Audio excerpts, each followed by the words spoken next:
Good evening. This is a meeting of the Groton Board of Education being held on Monday, September 22nd, 2025 at the central office in room 11. It's being held online in person. This is the regular meeting of the Groton Board of Education.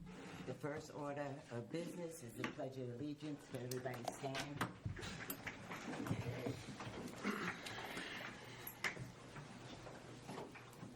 I pledge allegiance to the flag of the United States of America and to the republic which stands one nation under God, indivisible, with liberty and justice for all.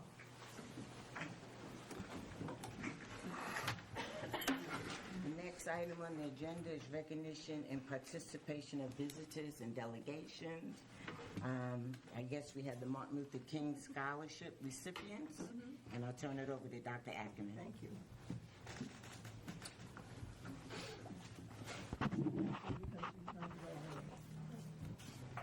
There's a little joke among the scholars about saying that.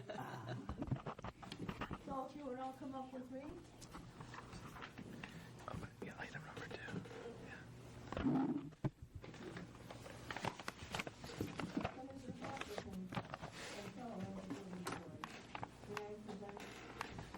There, we want to get the microphone in front of you. Can you use, the microphone on the podium? Okay, present the 2025 Martin Luther King Scholars. I'll say their names and then I'll tell you a little bit about how these students are chosen. Jillian Marcella. I was good at that. Jeremiah Miash. Okay. Lauren Bullock. Nicholas Simonson. And you're going to know Lauren and Nicholas because they are our board reps this year. So we had a lot of talk about who was going to introduce whom and how we were going to do that.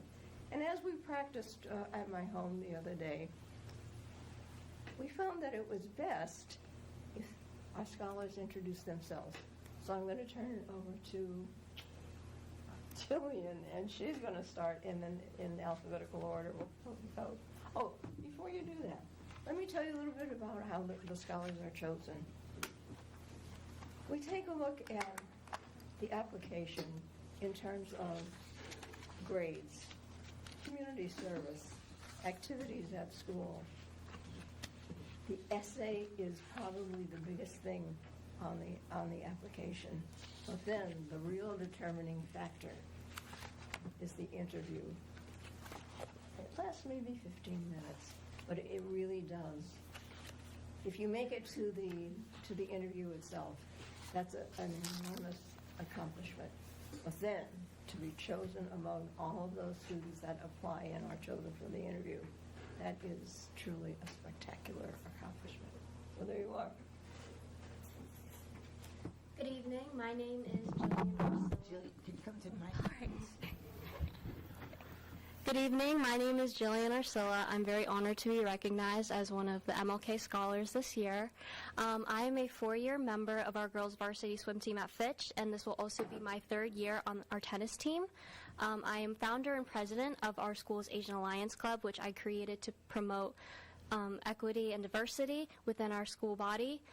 I'm also on our school's robotics team, where in addition to building very cool robots, we get a lot of outreach opportunities to give back to the community.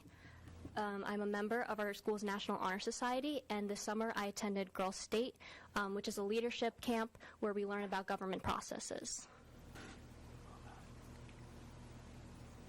Good evening, members of the board. I'm extremely honored to be here. I hope you all are doing well and had a great day today. My name is Jeremiah Baig. I'm a former ambassador for the Hugh O'Brien Leadership Seminar, which is a leadership seminar that takes place during the summer and is a weekend long where we learn and we hear from leaders around our community. I do indoor and outdoor track, as well as I'm part of National Honor Society and Student Council. Thank you all. Good evening. My name is Lauren Bullock, and I am a 4-year varsity athlete and captain on our school's high school swim team. Thank you guys so much for keeping us at every point. I'm also secretary of Future Female Leaders, which is a club at my school that works to promote inclusion and diversity within our community's young women and who hope to pursue a higher education. I am also a Board of student representative, as you heard Dr. Ackerman mention. Good evening, members of the board. My name is Nicholas Donaldson. I'm also a rep for the Board of Ed. I've gotten to know you all a little bit over the past year. I am also class vice president. I am an athlete at Fitch High School for our school's varsity basketball team.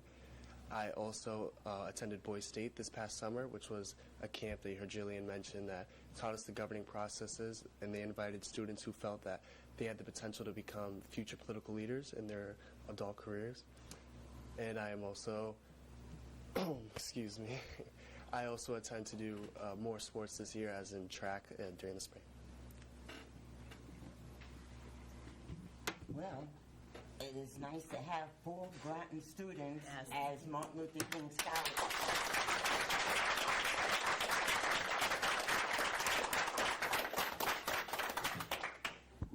Yep, and that is a big honor to be chosen out of how many students? There were about 60 applicants. Yep, that's a big honor. My daughter was a Martin Luther King scholar in 1998, and I think Dr. Ackerman introduced her, and she also went to Girl State. So congratulations to each of you, and may you do great things in your life and in your careers, whatever road you choose to travel. And thank you again. I'll open up to any board members that want to say anything.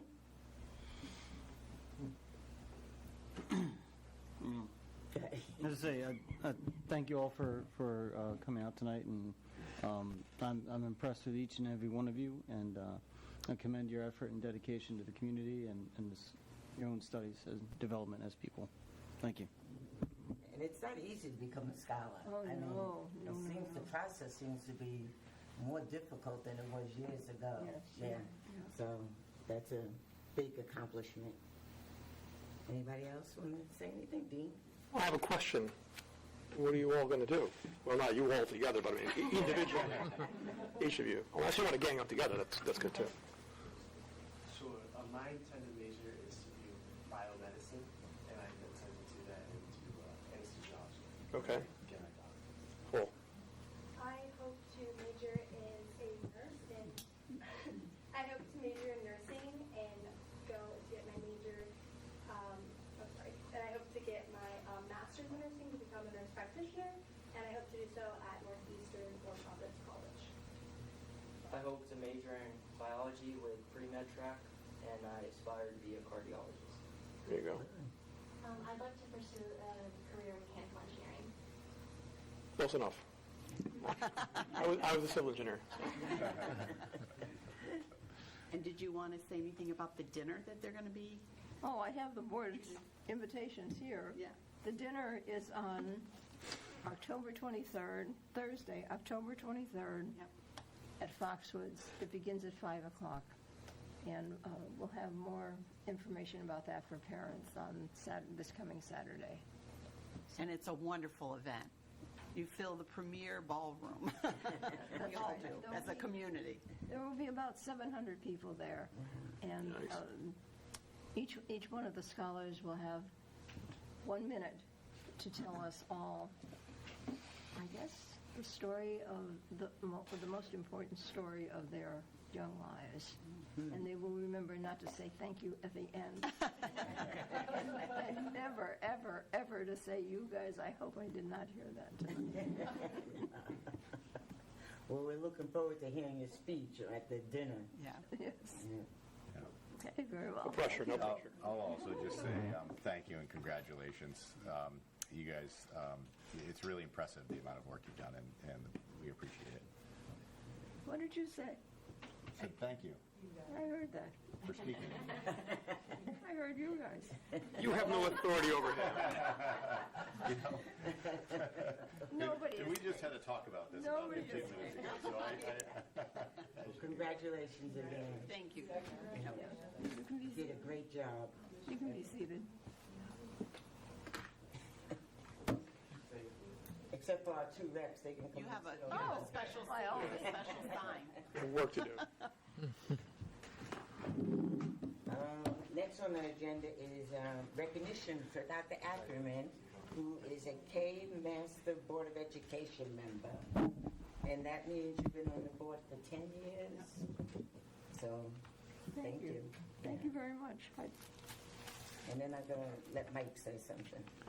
Oh yes, I recognize Superintendent Austin for being interviewed and being on TV at the start of the year for unlocking lifelong potential of our students, and was recognized by the State Commissioner of Education, Charlene Russell Tucker.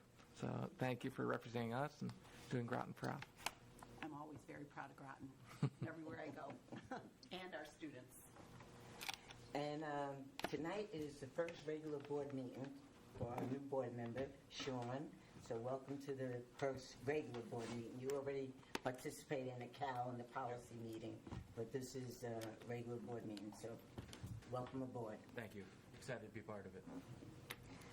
The next on the agenda is comments from citizens in regard to agenda items and other subjects of concern that lie within the jurisdiction of the Board of Education. This is the portion of the agenda where the board welcomes comments from citizens. Each presentation should be limited to 5 minutes or less, and citizens should, if possible, submit written comments. Presentations should be related to matters pertinent to Groton. Board members will only ask questions in order to clarify the speaker's presentation and cannot respond during the comments or citizens portion of the board meeting. Citizens should make their presentations from the podium and state their name and address. Would anyone like to address the board tonight? Portia. Good evening. First, Portia Bordelon, 24 Jefferson Drive, Groton, Connecticut. For full disclosure, I'm a town council member. For full disclosure, my husband is Ian Thomas, who also sits on the board. I'm a Fitch High School graduate, mother of 2 sons who graduated from Fitch in 21 and 23.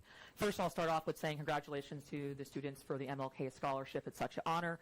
Last year's recipient lived right across the street from me, so it was really kind of cool when I went to the dinner and recognized her from the neighborhood even more so. So I went to school with Bev Washington's daughter and remember actually attending that MLK night back then and have attended many over the years, probably near 20 at this point now, from friends and colleagues and just people I know in the community. And now I just like to go and donate because that fund goes to good work.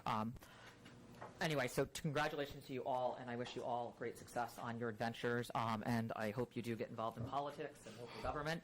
We need more youth involved. So with that, I'm here I'm not the most favorable discussion. I'm going to be the Debbie Downer of the thing, but I'm here because I'm a voice for people who don't have a voice and need to speak up.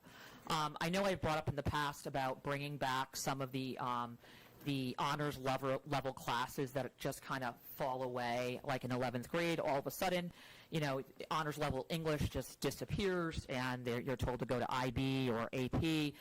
And some students may never want to go that far, right? As we look at, not everybody's going to college. That's unfortunately, it's a privilege this day and age with the cost.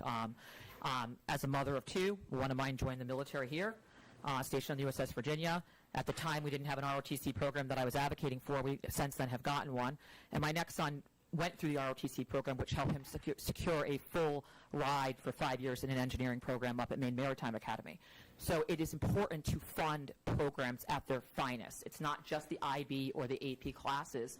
These other enrichment things and, ROTC should be looked at as a segue to things like the Martin Luther King Scholarship that students can get awarded. And so I'm thankful to have that, but I see the funding constantly being cut and things being not fully funded, and I'm concerned. I'm concerned because when I look at our neighboring towns like East Lyme, Waterford, NFA, I know this board always constantly pulls up this dearth of people from way out of town that are like us. Well, it doesn't help. I mean, as we look at other schools that are performing high, they're also funding their extracurricular activities. Time and time again, I'm being contacted by parents. I'm seeing things at events where people say, what is going on here? Why are our services always on the board, constantly being cut? For example, sailing. We had a sailing team. Does anyone know when it got cut? It was never out in a memo. I follow all this stuff as a local former mother, and my husband is actually a former sailor, and I believe in that program wholeheartedly. Coming to find out, the guy that was running the program at our school is now over at the Marine Science School, and they have a very robust, interesting sailing program there. How did we lose it? What happened? Why did we cut it? It was never even offered, never saw it on the budget line.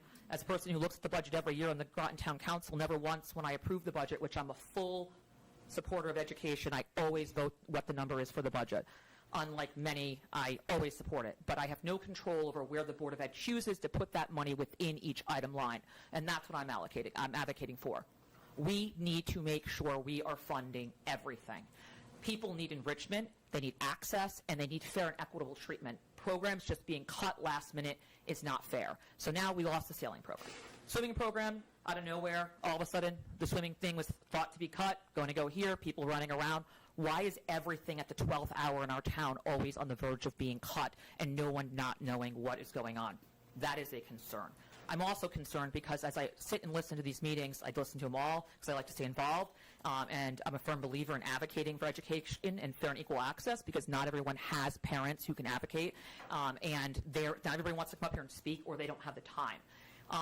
Looking at the robotics team we heard tonight, one of our Martin Luther King recipients was part of two programs that were almost somewhat being disarrayed or dismembered and cut in fashions. One of those was swimming. One of them is robotics. We have known as a town that Pleasant Valley has been vacant for how long now? Gosh, I don't even know, quite some time. And this board, and I say this board because this board is not, there's some new people on here, so it's not everybody. I'll pause for a minute. They're working. I'm just going to say that we've known for a while that building was going to go on the market and has to be sold for whatever reasons. If you like that reason or not, it's something you can't just have a whole building designated to just robotics in the sense that it's on a prime property. We have to have a plan. I am just appalled that this board and this administration has not figured out a plan to house a program that is as robust as it is and then gives people fair and equal access, like kids that want to go into engineering and things like that. Groton can do better. Our programs suffer here, and constantly when things are being cut, when we look at things, we're not looking, I think everyone deserves raises, but overwhelmingly, we pursue higher levels of numbers for salaries, and then we start, when we get to the budget, we're cutting things like 2,000, 3,000 here. Students deserve the right, as a taxpayer, as a mother of a kid who went through these schools. Parents come to these towns, people want to talk about what brings people in, it's enrichment programs. Our sports fields are deplorable. The town voted on a thing it's going to be on the referendum to talk about that, but the Board of Education, like other towns, needs to have a facilities committee that is tracking all of their fields and keeping up with them. We can't just say, oh, no one would approve this. We need a plan, a master plan moving forward. So again, I stand here and ask that this board and this administration stop making last-minute cuts, open up the transparency and be government open with the parents. There's been no flyers out. Cuts that are going to happen to affect our students need to be open to everybody, should be publicized, and definitely the voting members, like even the board members and town staff, should know that these are being cut. Thank you. Anyone else would like to address the board?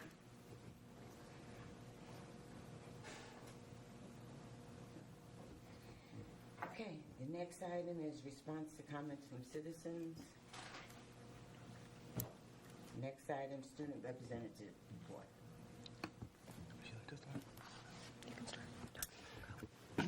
Thank you for the opportunity to speak. The senior class has responded well to the phone policy. Now that it is more strict in place, I really do think that the intended outcome has been what has been happening in our school. There has been many more students speaking more and socializing again instead of being on our phones in the lunchroom or whatever. Even though we have that option to have our phones in the lunchroom, we choose to talk instead. And I think that it is a great implementation, even though people were worried about it at first. Also, the senior class has been more involved in extracurriculars in our student leadership, as well as like at the football games, we have more students coming out to support our teams. One thing that I think we could work on is showing out to more sports besides just football or those that are deemed popular. But all in all, for right now, I do believe the senior class is on the right track. And thank you for the policies that you put in place. The senior class is also currently selling homecoming tickets. Our homecoming is going to be taking place on October 4th. We're hoping to get a lot of students there out and hope to support our football team at the homecoming game as well. Any questions for our student reps?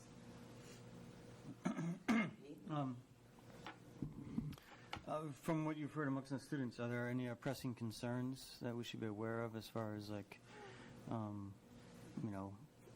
areas that students feel are a problem or services that are not being rendered or anything like that? I would say just one thing. Our students, when coming back from lunch with this new cell phone policy, are getting written up for having their phone in their hand when walking to class, and it's hard for students who don't always have a pocket to put it in or have lunch in the middle of class where they don't have their backpack. So I think that's been brought up a couple times where students have gotten written up for having their phone in their hand with nowhere to put it after a lunch break, which is allowed to have their phone in. So maybe having some more grace built into the rule where they're allowed to at least transit back. Yeah. To the next location. Understood. Well, hopefully administration will take note of that and pass the word on. Yes, administration. I'm just following the chain of command. I'm following the chain of command.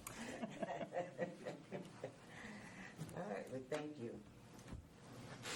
Next on the agenda is superintendent and administration reports. All right, so many of you know that there's been a lot of legislation that happens in Hartford, and those laws really become policy of the board, and the board works on a policy, and the administration works on regulations to support this. We actually sent out a document that I received this presentation at Groton. The superintendents of Southeastern Connecticut and Middle Eastern Connecticut all gather one Friday a month, and we had Shipman and Goodwin really present to us some of the key factors of legislation that involve our students, education, special education as well. And so we highlighted some that are new to us this year and wanted to explain them in the area of special education, in the area of HR, because there's some new legislation out there that is going to impact staff.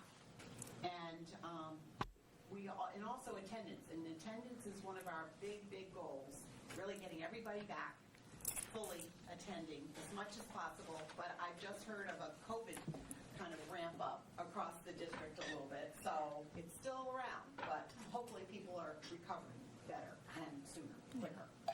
So I'm going to we'll start with chronic absenteeism. I know that Dr. Mancini has put together a plan for this year on really improving, attendance, and I'll let her speak to this a little bit, and this is now legislation. Don't you want the microphone right here? Thank you. Hold on. Thank you, Mark. Thank you. We also have a policy that we'll be speaking to tonight that has gone through on attendance to update it with regard to this legislation, and also a tiered intervention plan. So really, we're really going to reach out to families as we've done in the past and make sure that, there's a pathway for kids getting back to school and seeing how we can support kids and their families if they're not attending. Yeah, so, I don't want to repeat a lot of what Superintendent Austin said, but there is new legislation related to chronic absenteeism. The legislation is specific to Alliance districts, and there are parameters around this. It's Alliance districts that have a rate of chronic absenteeism over 15% in the last school year. And then there are parameters specific for schools within those Alliance districts that fell under or over a certain percentage last year. So we do have, obviously, as an Alliance, we are an Alliance district. Unfortunately, we don't benefit from getting specific funds, but we are an Alliance district that has been identified a number of years ago, and we do have schools that have fallen under the umbrella of the specific percentages in this legislation. So we do have a very specific plan that we are implementing this year. It involves, for Tier 1, delivering specific modules to all of our schools, all of our staff in each of our schools. For Tier 2 and Tier 3, we are working with our staff, specifically our mental health staff, to identify interventions for our students that, are having trouble coming to school. And we are, of course, as you know, revising our attendance policy, which involves not only a policy revision, but some changes to our regulations, as well as making sure that our tiered interventions are more specific and supportive. So I feel like we're doing a lot around attendance. It more than meets the parameters of this new legislation, and I feel like we are going to see some excellent results this year. It's really all about belonging. And some of you have talked about that the belonging is in the classroom, but it's also in all those extracurriculars, in those team sports, in performing arts, and we see so much engagement, and just really kind of for the students in the room, tap people on the shoulder, to invite them to join you in these different things, because it's really important that every kid feels like they belong.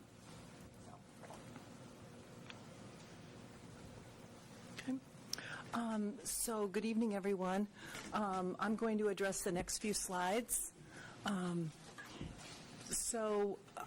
think sometimes we don't stop and think about the impact that housing instability has on our students.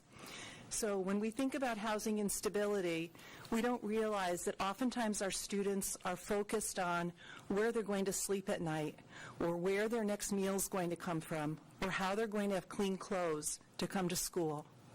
And as a result, the legislation has enacted a law that, or a guideline, that districts will contact social workers and guidance counselors will contact the McKinney-Vento liaison. So McKinney-Vento is the Federal Homeless Assistance Act. And I am the McKinney-Vento liaison, so I work with these students and families often. So if, for example, a student is being referred for an out-of-school suspension or an expulsion, the law now requires that a social worker or school counselor contact the McKinney-Vento liaison, and that person will reach out to the student or the parent and have a conversation about the difficulties the student's experiencing at school and find out if housing instability could be happening in that family and how we could support the student. So it's really helping the student in terms of making a connection between what's happening in their home life and how it's impacting them at school. Because again, we know how difficult it can be when your whole life is, maybe in a garbage bag that you're carrying back and forth, sleeping on couches at friends' houses or family members or cars. So this is an important piece of legislation that may prevent students who are experiencing homelessness from being expelled. So that we can work together to work out a plan to help them meet their needs and be more successful in school. So this is really a powerful piece of legislation. The next piece of legislation we want to share with you is, again, stability in terms of educational placements for our military-connected students.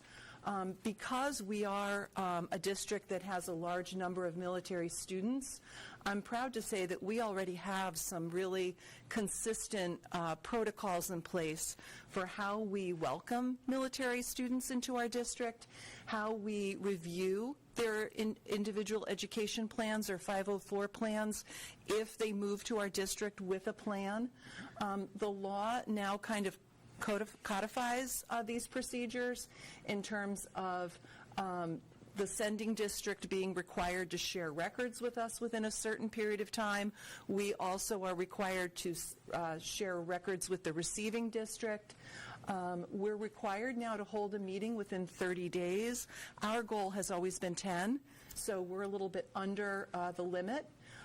They also ask that, or require now, that if a military-connected youth has a family member who receives orders to relocate, if those orders come when the student is in grade 11, the student can finish the year in their school of origin, or they can return for grade 12. So a student could conceivably stay for grade 11 and grade 12. It may require the parent making arrangements with another family, maybe a close family member or a close friend, for the student to stay in the Groton area for those 2 school years. But if the family is able to make those accommodations and those arrangements, we would obviously have the student stay here through grade 11 and grade 12. And this comes from the work of the Military Compact. I serve on several boards. One of them is a superintendent liaison meeting for other districts around that have large number of military, and each state has taken on their own military compact, and then there's a national. So we make sure that we train our counselors and teachers about what rights these military families have. Denise, we already have in one of our policies that if the family We do. moves, that they can, okay. We do. And now if they move in grade 11, they can stay for 2 years. So if they get their orders in September of 11th grade, if the family's able to make housing arrangements for the student, they can stay until they graduate. That's good. All right, thanks. You want to advance the slide? Yeah, that's okay. Thank you. All right, good evening. I have a couple slides that I just want to touch base on with the newest October 1st legislation. So the first one is in regards to Connecticut FMLA for non-certified school employees.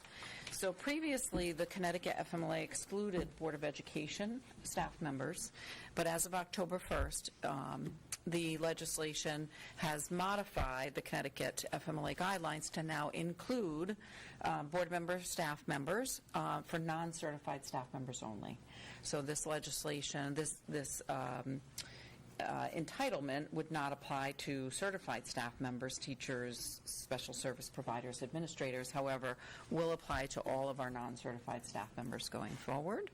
And what Connecticut FMLA does is it provides eligible employees to take unpaid job protected leave for qualifying reasons, medical leaves, family leaves that meet the criteria. So you want to just advance to the next slide. The second piece of the legislation is what's called Connecticut paid leave for non-certified staff members. And again, this program was in effect prior to October 1st, but excluded Board of Education employees. And as of October 1st, it will now cover non-certified school employees as well. And what Connecticut paid leave does is it provides income replacement or partial wage replacement if somebody is out on FMLA, Connecticut FMLA, some type of medical leave or qualifying family leave. This provides some type of partial wage replacement. And then, however, this program is funded by the staff members that are eligible for this program. So what happens is this is not a district obligation, it's an individual obligation to make a 0.5% contribution through a payroll deduction, which will be remitted to the state and paid into the fund. And the state will hold the fund and they will administer all of the claims associated with requests for this benefit going forward. With both of these, it's very specific to all of our non-certified staff members to bring these entitlements forward for them. In HR, we've been following these developments, and we have everything in place to kind of administer the new benefits going forward. So those are the two new pieces of legislation. So if a staff member doesn't contribute, then they do not get any. Correct. So for those, as I mentioned, the certified staff members who are not eligible for this program, they do not make a payroll contribution. Obviously, they're paying into TRB instead as a different type of benefit, but they do not make the payroll tax deduction, and they are not eligible to claim those into those programs. However, the certified staff do still remain eligible for federal FMLA, just not the Connecticut FMLA. So they do have some other things available to them And then they also have contractual sick time benefits that they bank up in a cumulative bank to help them should they need to be on federal FMLA. So they do have some other things in place, whereas some of our non-certified staff members may not have all of those items in place. So this is to help them in that situation. And this is voluntary. It is not voluntary, it's mandatory. Yes. Yeah, so, and I will mention, we did send a communication out to the employees so that everybody could be made aware of it and understand what's going on, and obviously we'll field all those questions as they come. Okay. So the next two slides deal with school personnel and immigration authorities. So again, this is a little late in terms of the legislative session was ended in June. We received guidance from the State Department of Education in February in terms of recommended protocols in the event that immigration and custom enforcement agents were to come to a school looking for either a student or information about the student's parents and where they live and how to contact them. So we have already followed the legal guidance that we received in February. We have a protocol and we've trained our administrators. Basically what this, again, puts into the state statute is that the superintendent will designate an administrator, a central administrator that could go to the school. If agents were to show up at a school, they would have to have a judicial warrant signed by a judge, and we have a procedure in which the superintendent, if she's available, would go to support the principal and call our attorney for guidance, or she would designate another central office administrator in her absence. And it's basically to support the principal, to interact with the agents, and to contact our attorney for guidance. And we do have policy around this. So we are looking at more K policy just to see if it needs to be stricter. But we did, in preparation, we did do some work on policy. So we do have a protocol for our administrators. They were trained in March. The protocol is that if the agent has a valid judicial warrant signed by a judge, they will let the agent into the office, and the agent will wait there. They will not have access to the building or any of the children, and a representative from Susan's administrative team would report to the building to support the principal and call our attorney. We would also record any of the information in terms of the agent's name, their badge number, information on the warrant to share with our attorney in terms of following the legal advice for next steps. Mr. Thomas? Thank you. You sort of touched on the question I was going to ask.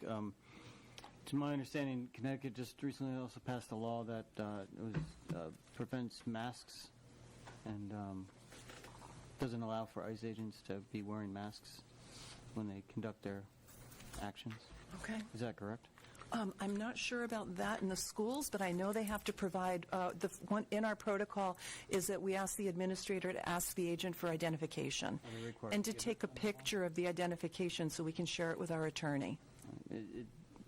Does current state law require the agents to present that identification? I don't know, but I don't think that there would be any problem, with them presenting it. They're public servants, either a sheriff or a federal agent. Their badge number is right on their badge. So I think, if they refuse to comply, we would certainly not let them in the building and contact our attorney for next steps. All right. Thank you. Mike? I just had a quick question. That second line, at least one administrator at each school, is that an extra layer now? Essentially, would the principal be, basically have to physically be at that school already? It seemed like to me. We've basically designated the principal, and in the principal's absence, the designee would be the assistant principal. Yes. Thank you. Any other questions? I just wanted to say that our scholars are leaving, so if Ms. Morgan and Lauren, I believe that would be. You could certainly do that. They have very busy schedules. They do. I know. They do.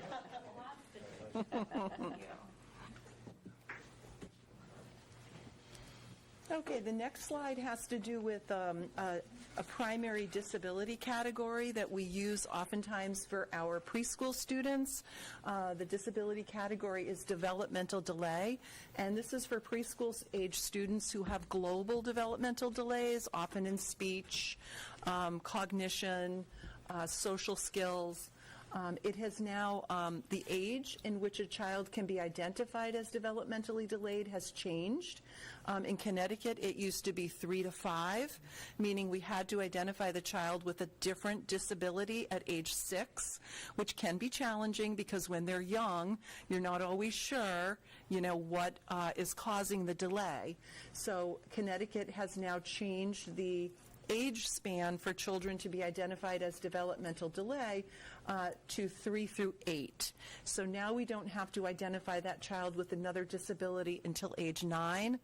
So the child will be a little bit older, better developed, and it will be a little bit easier to tease out, what's impacting their educational performance, or if that early intervention has done what it was intended to do, which is bridge that gap, and the student can return to general education. So this is a good thing. So I know that in August you had, I think, Dan Gajewski and Senator Summers come and present to the board. So I'll just give a brief refresher on what they shared. The legislative session this past year focused a lot on special education, primarily because of the high cost of special education and how that cost is being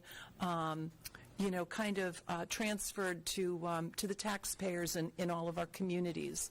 So there were a lot of bills that were passed that impact special education in hopes of bringing the costs down. So the first one is that in order to be eligible for reimbursement through our excess cost grant, we have to have a contract with the private provider.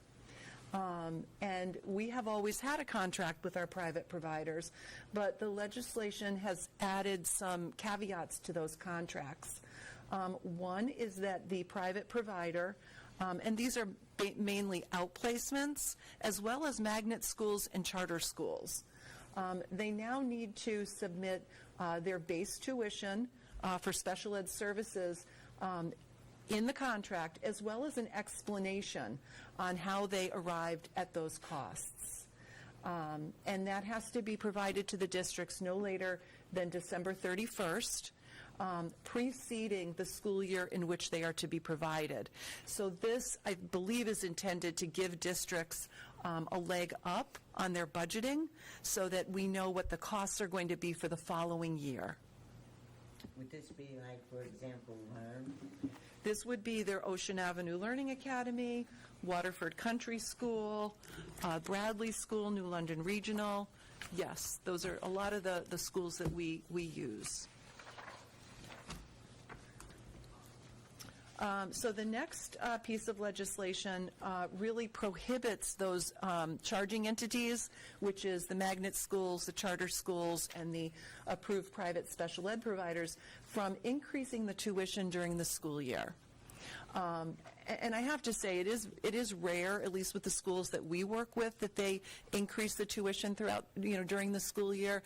But I think, statewide, there was feedback that was given to the committee that districts were really struggling because the cost, the tuition, the cost of maybe hiring a paraeducator, providing speech services, were increasing in the middle of the year. So that is prohibited unless, of course, we go back to PPT and we add services to the IEP. So if we go to PPT and we add a paraeducator, obviously we understand and we communicate with our business office that we need to encumber more funds to cover that service. And then if the private agency, the charging entity, has some sort of operational problem where they need to increase the rates, they need to contact the CSDE to get permission. So there's going to be more oversight from the CSDE on these outplacement schools and magnet schools. And this is a big oversight. So the CSDE is going to establish rates, and the rates are going to be uniform for all of the magnet outplacements and RESC programs. So no later than January 1st, 2028, OPM, I believe, is Office of Policy Management. They're going to set rates for related services, special education, that can be charged by these charging entities to the district. And the rate schedules will be posted on the CSDE website. And then really great news is that they're also going to set the rates for our transportation providers. So Curtin Livery, AB Transport, all of those agencies that school districts use to transport school-age children will also have rates established by the CSDE, and they will have standards in terms of billing. And it's not included in the slide, but they're also charging the CSDE with hiring a vendor to map out routes so that districts that aren't currently sharing, ride sharing, can do that. So Sam can tell you our transportation department is really, really creative in contacting other districts and looking for, if we have a van going to Bradley School, can we ride share with Stonington, or can we ride share with maybe Ledyard? But not all school districts in the state do that, especially some of the smaller ones. So this will support all school districts in working collaboratively to transport students in the most efficient way and help, again, bring down the cost, because we know that the cost of transportation can sometimes be just as high as the tuition for some of these programs. And we often hear about these unfunded mandates, but in a sense, this is helping us with funding. And we also wrote about it in the board note. I think you had added about the SEED grant.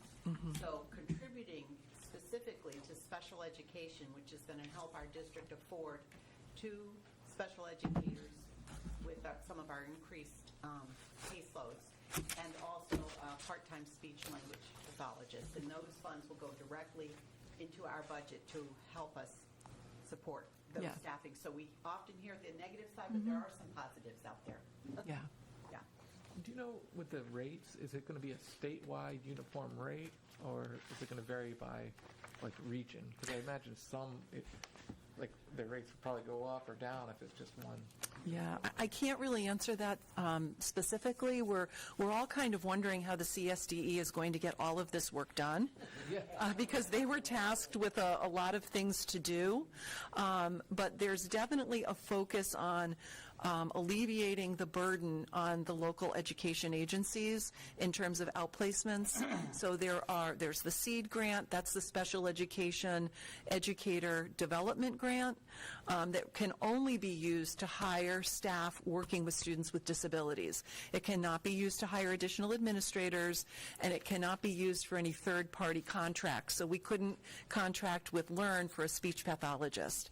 So it's directly for the board, again, to bring in staff that are needed to keep kids in district as opposed to sending them out, which we know is very costly. And it's a 2-year grant, so it will help us with our sustainability. But we are very curious to see how the rates are set and what they look like across the state, and I'm happy to share them with you once they're set. And then I just saw that there's some time on. They're giving themselves a couple. They're giving themselves some time. Yes.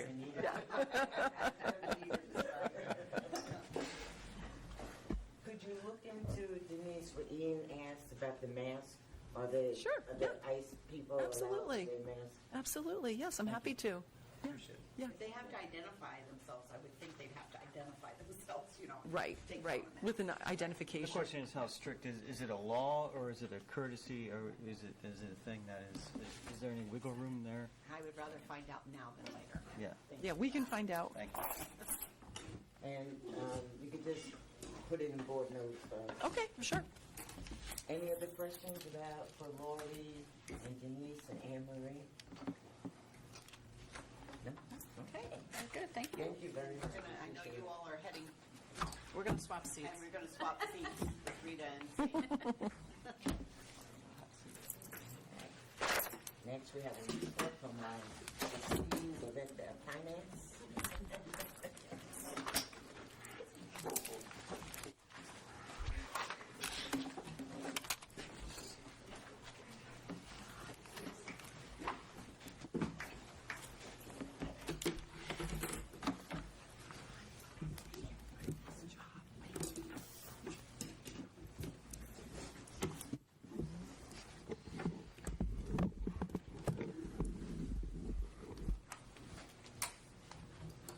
Are we going to share it on the screen or Yeah, can you share it on the screen? which? Mark, you said you have the attachments. Can you put up the finance attachment number? Are you going to start with number 2? Number 2, yeah. Number 2, okay. That's There were 13 attachments. Got to go through them. Okay, so this is the final report for last year. Unaudited, of course, but this is where we landed after I filed the report with the state of Connecticut. So if you have any questions, let me know. But it's the detail from prior. It's about the same detail from the prior report that that we gave you in August. I think the number just changed a little bit. And we have an available balance of $786,549.54 from last year, and that's available to be carried over into non-lapsing if you so choose. And you added some of the narrative too for reasons behind overages and underage. Yeah. In the notes is where Ray had, put notes, but if you have specific questions about the overages, I can try to answer them. So that's the first report for general fund that you guys are used to seeing. Any questions on the first page? And that's a summary, but $186,549 can go into non-lapsing. non-lapsing can, up to 2% of the budget can go into non-lapsing per the law. And that's 2%. That's less than 2%. Yeah. Unless the board decides to do something else with it. Other than giving it back to the town. Yeah. Yeah. You can decide that. And I would say that another thing that came out of this, which is really good news, is we had talked about not contributing all the way to OPEB, but OPEB has been totally paid for in both the 25 budget and already for this year's 26. So we've made our contributions, and I know you hand-delivered a check to the town. Yeah. And that was really good news, too, that we were able to do that as well. Any questions on this page? If there's no questions, I have another exhibit number, looking for the budget transfer.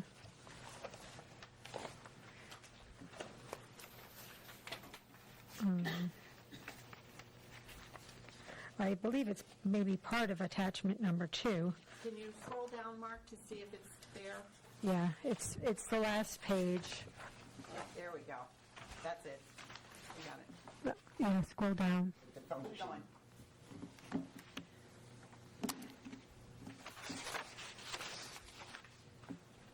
And you can see the level of detail, too, in this report as you scroll down with notes that, just Ray had started and Rita Yeah. continued. I'm not sure where What page you wanted to be at, Rita? it's on. Is it the function page? It's the function page, but I'm trying to see what. Can you scroll It's an back attachment and too, go- I no, believe. the other way. Keep going. Wait, no, go up. Down to we have to get to page 8 at least, 7 and 8. I think, is that it? It says That's one it. of two. I think No. that's- No. No? No, I don't know why It it's says one not. of two, so wasn't it another attachment? Yeah, it's one of 2. But it's, in my packet, it's attachment 2. Oh, okay. And I'm seeing up there's 8 pages that are potentially in this projection. But Right. those aren't booting up for some reason. Yeah, they're not coming up. Do you need to sit there for a minute and let the data catch up? Sometimes. I'll try that. Yeah, because I don't see 7 and 8, you're right. That works. Yeah. They don't look at the PDF. Yeah, it's stuck in a drive. I can do it all funky. I might have too many attachments open in the background also. Let me try shutting some of those. Oh, that'd be good. Thank you. It should say general fund by function on the top page of it. 125? Yes.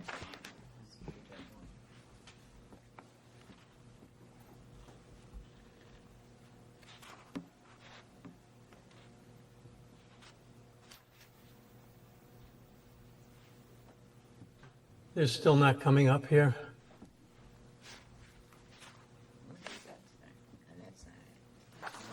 There it is. There it is. Okay. Okay. There it is. Back up. Okay. Yes, that's it. That's it. Okay, so this is a breakdown by function of the available balance and the budget transfer that's going to be taking place to move all the funds, the $786,000, to a holding account if you so choose to put it in the non-lapsing account.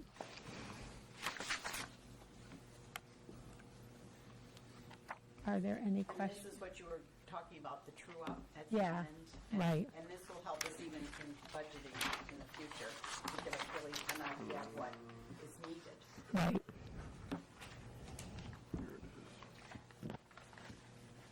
So maybe at Finance Committee, you can talk about some ideas of what to do with the $786,000 and then come back to the CLW meeting and give us your suggestions. The board could get a raise.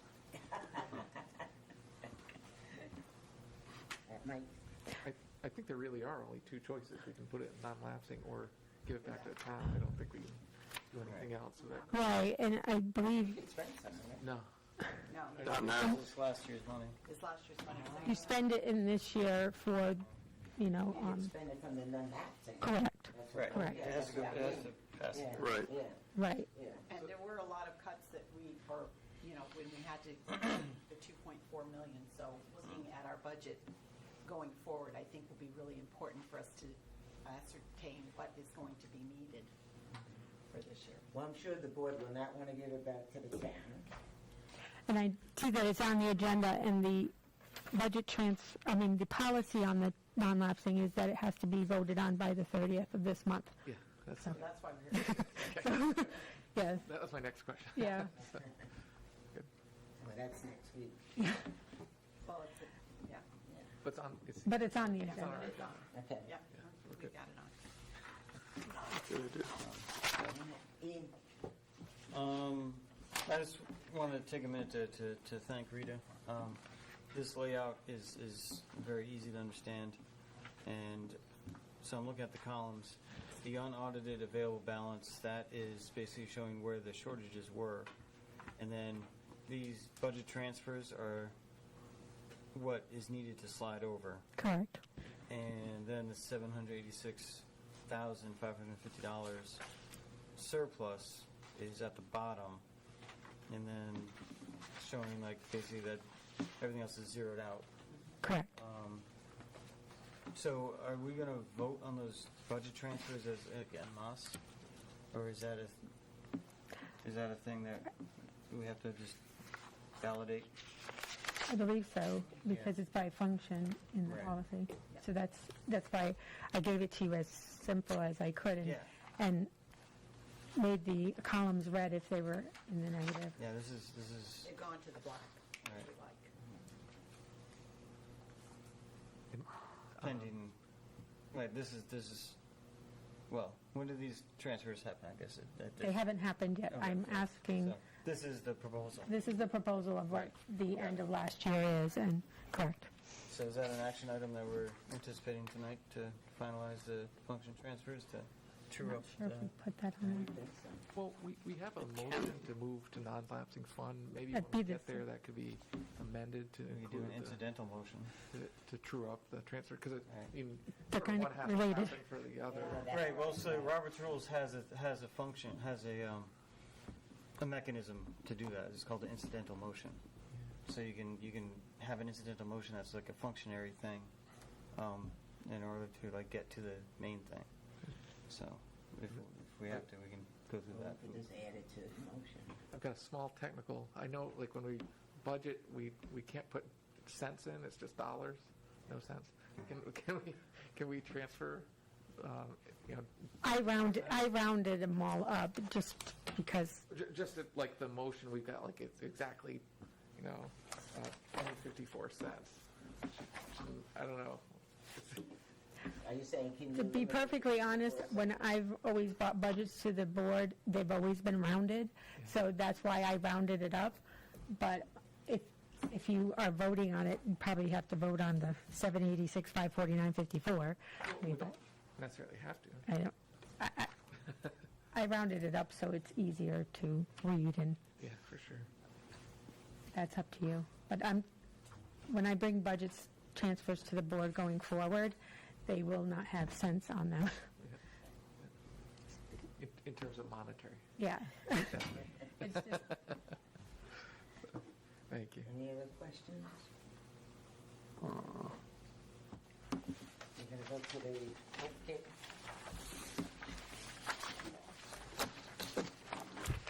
and then there is the MDG report from the insurance company as well.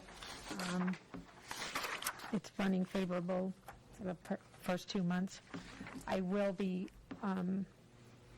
running reports to see how it is to the budget. There's a lot of factors that go into what we give to the town for the contribution. Employees' deductions, some grants. So I will be monitoring that to make sure we do meet the MDG contribution for the year on a monthly basis. But I know you guys like to see the fund. Thank you. Any questions on the MDG page? Do the healthcare? That's the same thing. I mean, it's just they give a summary, and then that's the actual claims. Claims have been low. Comparably for the summer, yeah. I do. Yeah. Stay healthy, everyone. Okay, any other questions for Rita? Any questions? Okay. Thank you. Next on the agenda is the Director of Building and Grounds, Sam. And that's an update on school facilities. Good evening. I'd like to point out that my niece came tonight, my great niece came tonight to hear me speak. Oh, that's nice. She's shy. I hope you're feeling better, Sam. Thank you. And thanks for the support. Yeah, so I don't know if you've seen them, but the electric boat scoreboards, the scoreboards that electric boat purchased for us at the softball field and the multi-use field at the middle school are now operational. Our guys finished up the electrical today, and they've tested them out, and so they're up and running. Also, we're pretty much cleaned out of the garage at Fitch High School, and as we anticipate moving robotics there. There's still a couple of items in there in the way, but nothing large now.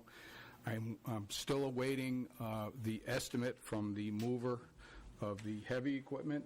I expect that any day now to move the larger machinery. Will help with these smaller things, and I think the club said that they would help with some of the smaller items too that they can take in their cars. So we are moving forward with Fitch High School for robotics in the garage area. As you read previously in Susan's board notes, as you asked us to do, to take a look at SB Butler with regard to robotics moving there. We did go last week.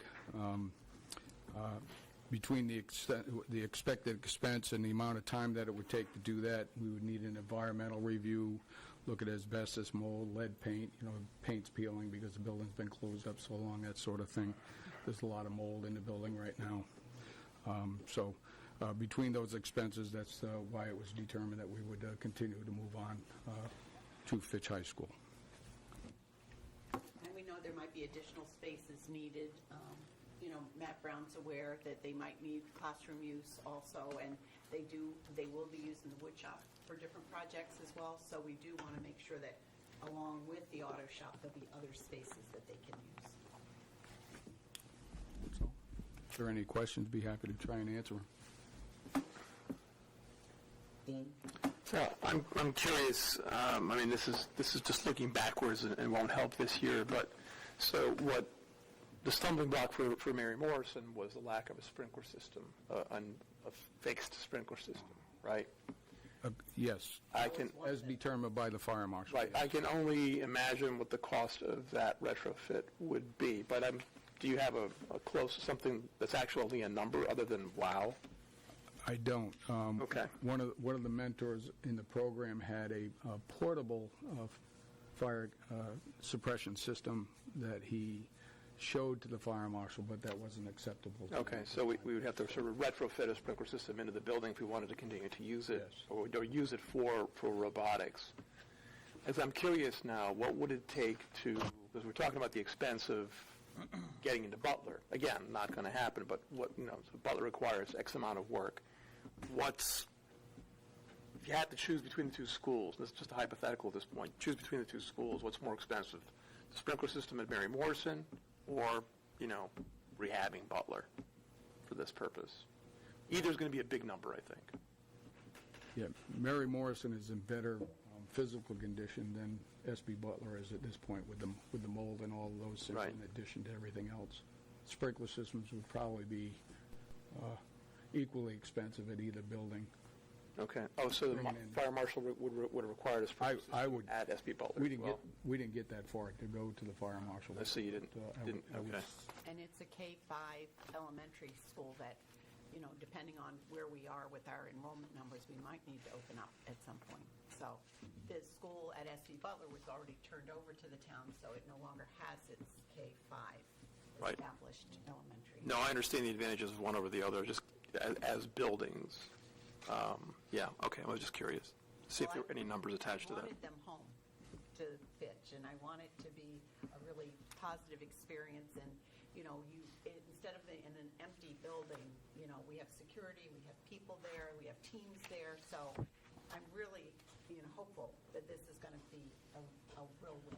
But it's nice to have the kids home, but, I mean, you want something other than a pull-out couch. When you've taken over their bedroom and made it into your office and said, well, the couch is for you now, welcome home, that's, but it seems to be where we are. I could envision it if we, do this right, we're going to work on that. So. Yeah, thank you. I just wanted to thank Sam and Susan for getting this together. And I know it's been a heavy lift. I also agree that I think Fitch is the place to have the robotics team for all the reasons you noted. And I think looking long term, if the manufacturing is going to be coming on board, then maybe we need to look at how to adapt the building of Fitch to absorb all this. And if that includes adding another wing, or some other creative solutions to keep everything on campus. I just think it helps for the community of the students to have an accessibility to the program. It can be a barrier for participation to have remote locations. And as we know, the SB Butler has been turned over to the town, so that is again in the pipeline for property development of some form or fashion in the future. It would be a lot harder to claw that back. I like the fact that they're there, and I look forward to seeing, as things evolve, seeing how we can better accommodate them, and yeah, it'll be the pull-out couch maybe the first year, but then, like, They're not sleeping over. but then, They go home to sleep. but then we can build out, add an addition. We can raise up a dormer, and create another proper space for them, or something like that, to extend the analogy to an absurd point. So yeah, thank you for all your efforts on that, and I look forward to seeing their new space in full fruition. Anything else, Sam? Well, that would be it. Thank you. How did the opening of school go for you? Everything? Yep, pretty smooth. Okay. Adrian, something different? I just have a question on the fit out of the garage or old auto shop. Are there going to be any big expenses in getting that ready for robotics? Like that you can't absorb into your budget? It's probably the bigger. Well, the electrical upgrades are going to be, that's going to be the most expensive part of. We do have a $100,000 CIP, and EB is working on some beginning funding for us. So, But that's not for robotics. That's for the manufacturing, correct? but it's for machinery. My guys will be doing the electrical upgrades right now. They just finished the scoreboards today, so that's their next job, is to move into the garage space and start running the electrical for the equipment that's coming over for robotics. All right, and then are we going to be painting the floor and cleaning, or? It's on his list. Yes. Sure, but I'm not positive that I can get it done before they move in, but we're working on it. All right, thank you. Did you have a question, Mike? No. Okay, Ian. Just to follow up on Adrian's point, that's good concern to bring up. Is there a possibility of opening a line of communication with EB or other entities in the area that may be willing to sponsor some redevelopment of that area? My goal is to really bring some of the people who have worked with us. There's actually a whole committee in the district, and then some of the folks, the consultant, and then the people at EB who are working with us to help us to bring them to a board meeting, so you all can, they can kind of present some of these ideas, and you can ask questions too. I should clarify with the idea of, I know that there's the interest in developing the manufacturing program and pulling in funding to help support that. But I'm talking about aligning with the same partners or other partners that would want to sponsor developing that space for the robotics and building a better home for them. We can certainly entertain those ideas. Okay. Yeah. And also, I just did want to note that we may have $786,549.54 Not audited, mind you, not audited. to deal with. So, to help deal with that. A lot of paint. Sam said, Ian, Sam said that it had 786,000. Can he get a $70,000 truck? I wanted the truck. I voted for the truck. I know you did. I know. It's these guys that did vote for it. I think I voted for the truck. I think we all did. You like trucks. Okay, thank you, Sam. Next is committee reports. First one, Ian, policy. So we met on the 9th of September, and we discussed a number of policies that we'll deal with tonight that we passed on first and second readings. I'll save the detailed discussion for the time when we get to those in the agenda. But long story short, some of these may need some on-the-floor tweaking, depending on the will of the board. There was some debate amongst the members of the policy committee, even though they all passed out essentially unanimously. There's some areas of concern that the board should weigh in on, I think, as a whole. Curriculum? Curriculum met twice this month. On September 3rd, we met to discuss the curriculum handbook, and the big takeaway from that was to try to shorten the amount of time it takes to get a new class or new curriculum online. Right now it's about 18 months, and we want to try to just shorten that total timeline a little bit. So we made a referral to policy, because there is a policy on that, so we need to make a modification of policy. And then we met again on September 18th to review the MYP personal project. And I should know this, but MYP is Middle Years Program Personal Project. All right, just so people know what that is. It just so that everyone else knows, it's a pretty extensive student-managed project where they have to turn in a personal project at the end of the semester. We talked about that, and there's going to be a half a credit assigned to that. And then we talked about how it kind of correlates or kind of runs through the global citizenship class, but it's not really part of that class. And then I think we've got another meeting in the beginning of October coming up. Thank you. Ad hoc is, finance and facilities. Oh, I'm sorry, Dean. Oh, no problem at all. So we met at Fitch High School on September 2nd. There was no finance presentation on purpose. It was to look over the facilities for the possibility of moving the robotics club's operations to Fitch. And that we did, and there has been a lot of spirited discussion about that, so I will not rehash that here. You're done? Yes. Next is ad hoc, the meet next week, right? Yeah, we're meeting on the 30th, 6:30 virtually. And I believe our finance director will be in attendance. And it will just be a chance for the committee to share the collected notes from the board over like the presentation and packaging of the budget with the new finance director and hear her thoughts on what she could do and what her ideas are. So I don't believe it should be it should be a pretty amicable affair. Next is AGSA. We haven't met. We meet in October, I'm pretty sure. October. Athletic fields.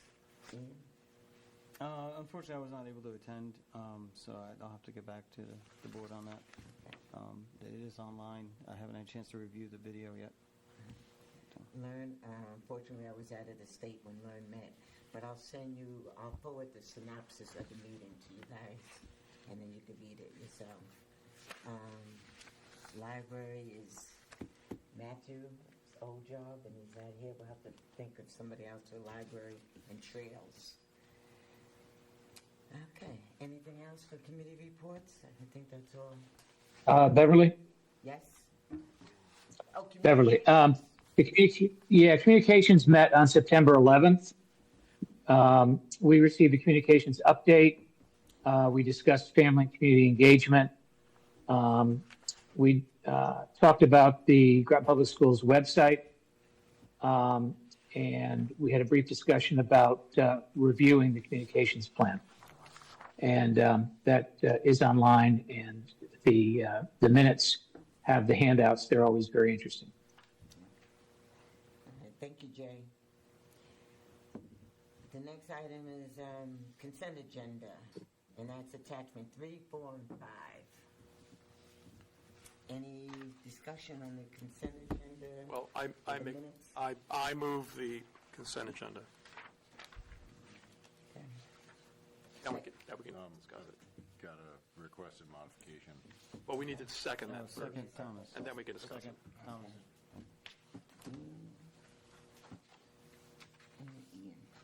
Okay, go ahead. So on the August 25th minutes, under information and proposals, this is just my own comments. It says Mr. Johnson noted the chronic absenteeism in sports at GMS.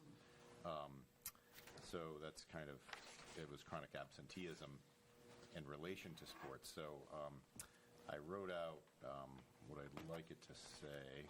I'll just say it clearly. So Mr. Johnson noted possible correlations and concerns with middle school students cut from participating with sports teams due to space limitations and the possible effect on chronic absenteeism. Or that can be shortened a little bit, but more or less if it can read something like that. Can you Yeah. write that down and give it to me? Yep. Okay. So I'd be in favor of that change.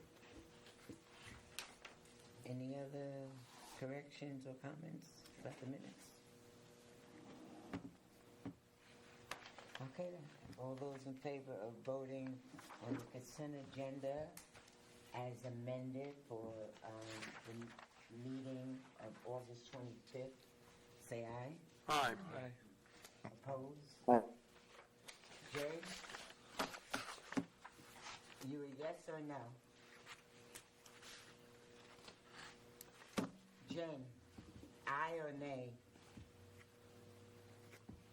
Are you saying me or Jay? Because I had my hand up. But he didn't answer, so I went to you, Jen. Okay, I had my hand up, so I was for it. Okay. Jay? Thank you. You're welcome, Jen. Aye. Aye. Aye. All right, so the consent agenda passes. So do we approve all the minutes? There's 3 sets. Yeah. Yeah. I moved it as a bunch. Okay, we're good. Yeah, they're all under the consent agenda. Old business, discussion and possible action regarding the second reading of policy P6131, 3273, generative artificial intelligence attachment 6. Do I have a motion? So moved, Thomas. All right. Do I have a second? Second. Sean? Okay. Thank you. Do you want to start? Sure. So the was there an attachment we could project?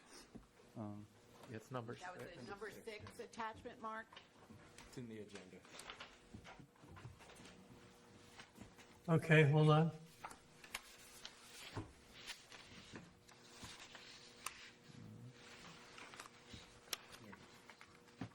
All right. Thank you. So the draft version of this policy was pretty extensive, and a lot of the discussion in the policy committee was about debating between what was regulation and what was not. And based on my understanding of the notes that were given when I took over the policy committee,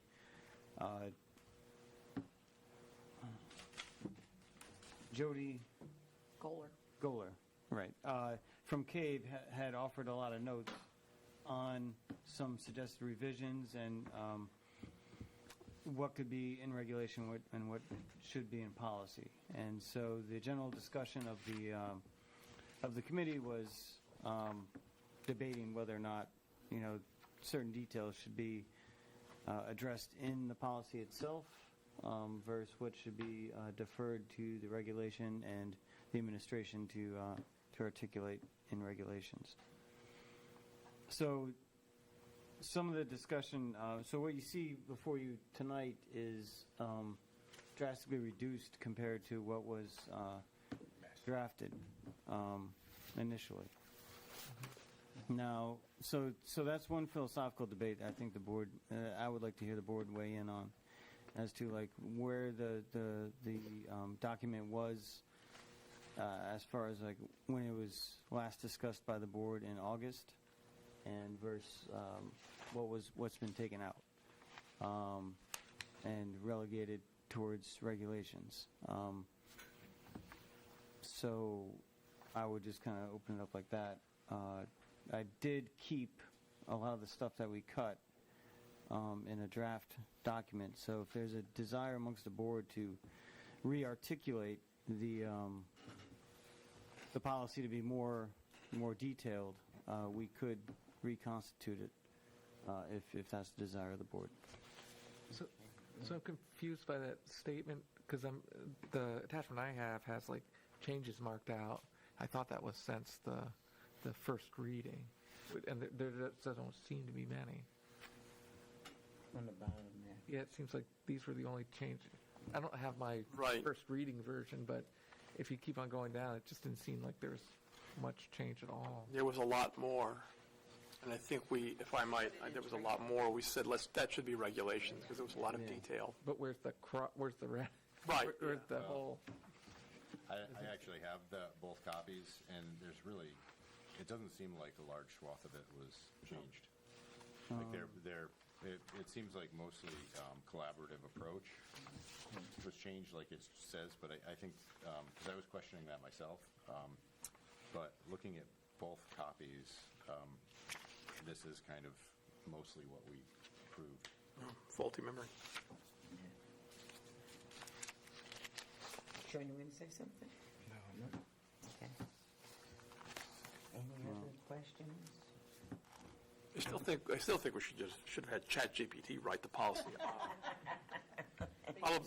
Probably could. At least it's referenced. Wait, you're about to say that you actually did use ChatGPT to write it? No. Okay. No, I don't use AI. I do have something serious, though, well, semi-serious to suggest. And that is, we do reference ChatGPT, and I think it's only one reference, and I think it's the only commercial product that is referenced in here, and I don't think it's necessary to refer to what is today a commercial product that might not be here tomorrow. But I know we're using it as an example of an LLM, but well, we probably could do without that specific reference. Yeah. So I may be missing some of the nuance, but what we was cut out was Section 3 and Section 4 of the document that was presented to the policy committee. So was it cut out before the first reading? That's what I'm wondering. No, my understanding was that, that was, the first reading came to the board. I wasn't here for the August 25th meeting. But to my understanding, like that, these were notes that were reflective of the conversation that happened during the August 25th meeting.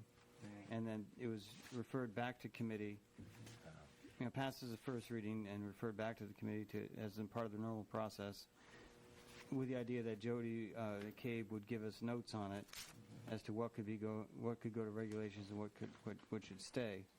And that was the document that we began with in the policy committee, was an annotated version coming from Jody at Cabe, where he had side notes explaining why he thought certain sections would be better in regulations. And we discussed that a bit, and ultimately went that direction. Yeah, and that was a big discussion on the August 25th meeting, too. What should be in regulations and what should be in the policy. Yeah. And it looks like that number 3 is in the regulation, but it's renumbered. Yeah, Mike, I was incorrect. I didn't see the top of these pages, or the second and third pages are now marked regulation, where those were pretty much what they were in the policy originally. Oh, so there's sort of like So I didn't there's a hidden realize that change. that was a regulation now. It's not part of. So the policy is 1 page rather than 3 pages. Originally, the policy was 3 pages. All like those 3 pages, basically.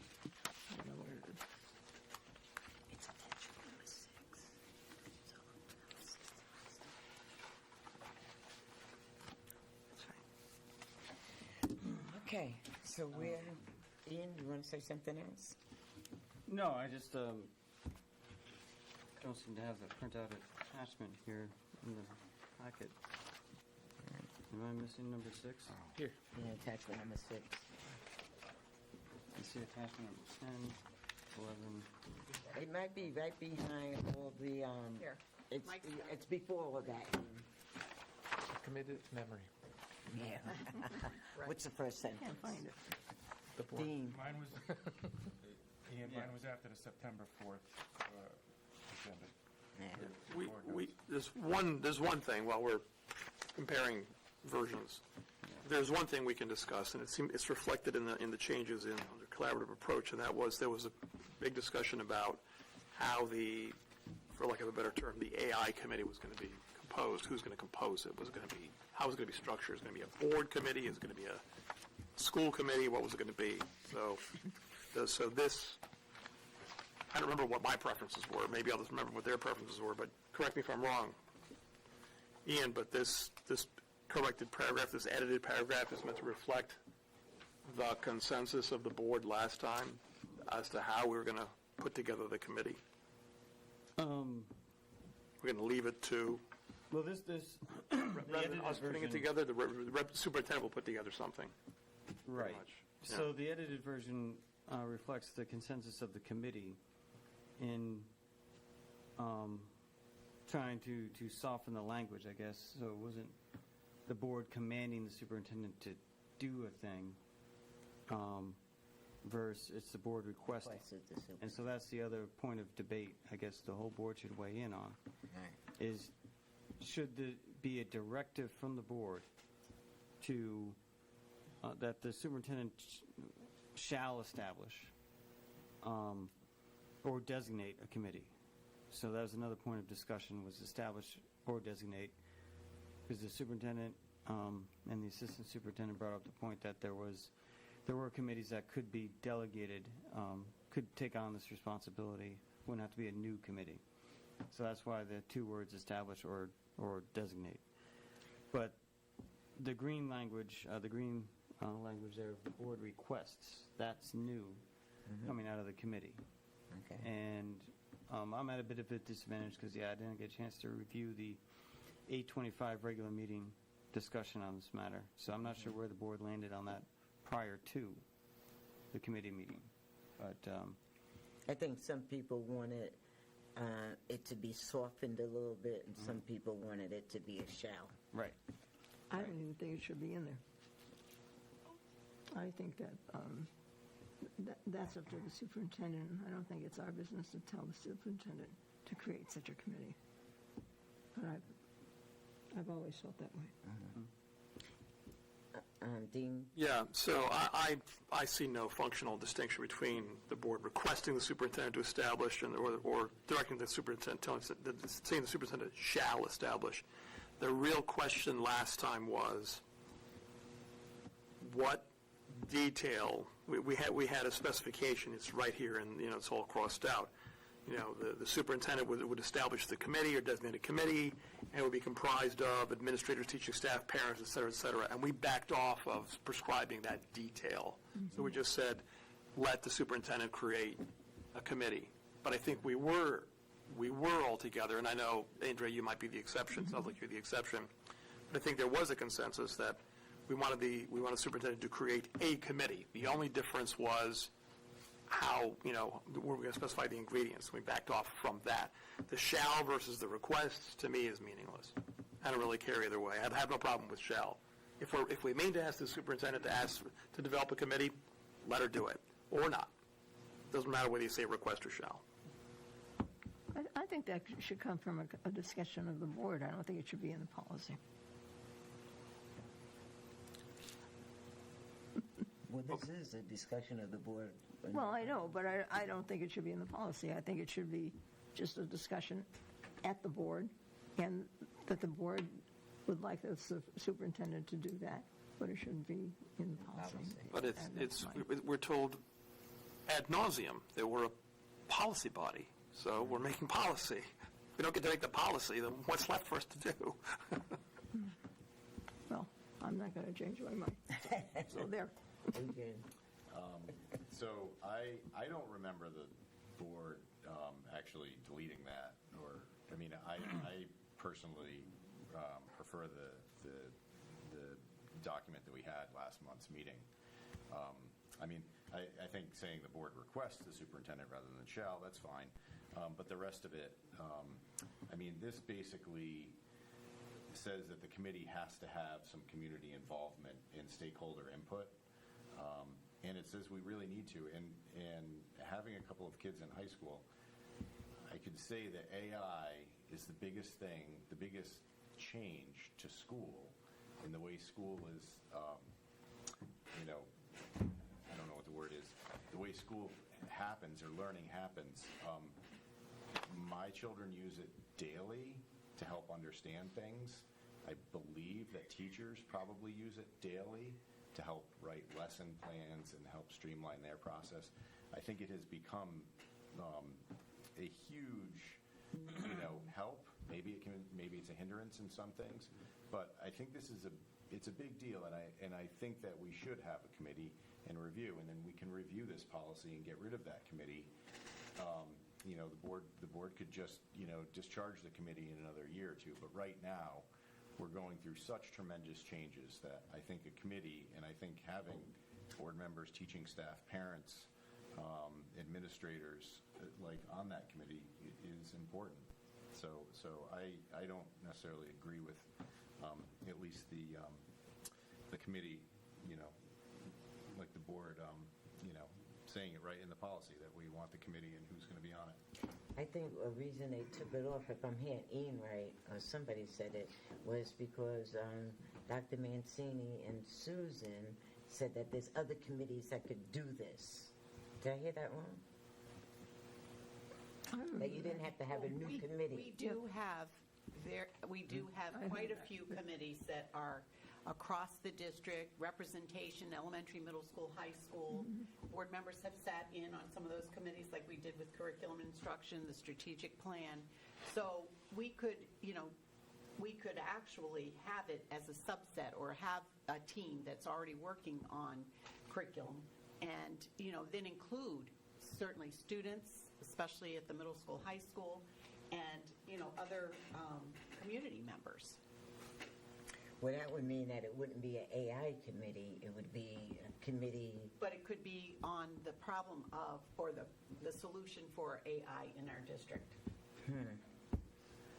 Go ahead. So you're thinking of a pre-existing committee that would take on AI as one of its regular... We'd have to look at that, or it might be its own entity. I don't know, Anne Marie, you have a lot of responsibility with some of these committees. In my initial discussions with Dr. Kennedy, we're looking at it as a... Anne-Marie, I can't hear you. I'm sorry.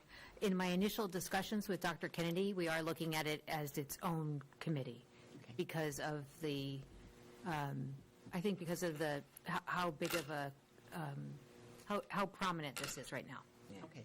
And I feel more comfortable with that, that it's its own committee. If I could just follow up. Yeah, go ahead. That was a question, and I was getting an answer. So, that being the case, I'm leaning more back towards Adrian's camp as far as having some specificity as to, who comprises that committee. I think it's good to have that level of detail. I understand wanting to defer to the administration, but I think having broad strokes like this, it's not that specific. We're just identifying key elements, key wedges to the pie that would make a full circle on this thing. And, it does change. I've heard from a number of constituents, parents in the community who have concerns, as to how it's being rolled out. We definitely need something in place, and we need it fast. And it's going to be an ongoing challenge. It's going to evolve. So whatever this committee is, I think it should be specific to the AI thing because it's going to be rapidly evolving. Well, and I can see this as a regulation and something that we're putting together. Right. It would fit right there. If I could finish my point, I would just say that,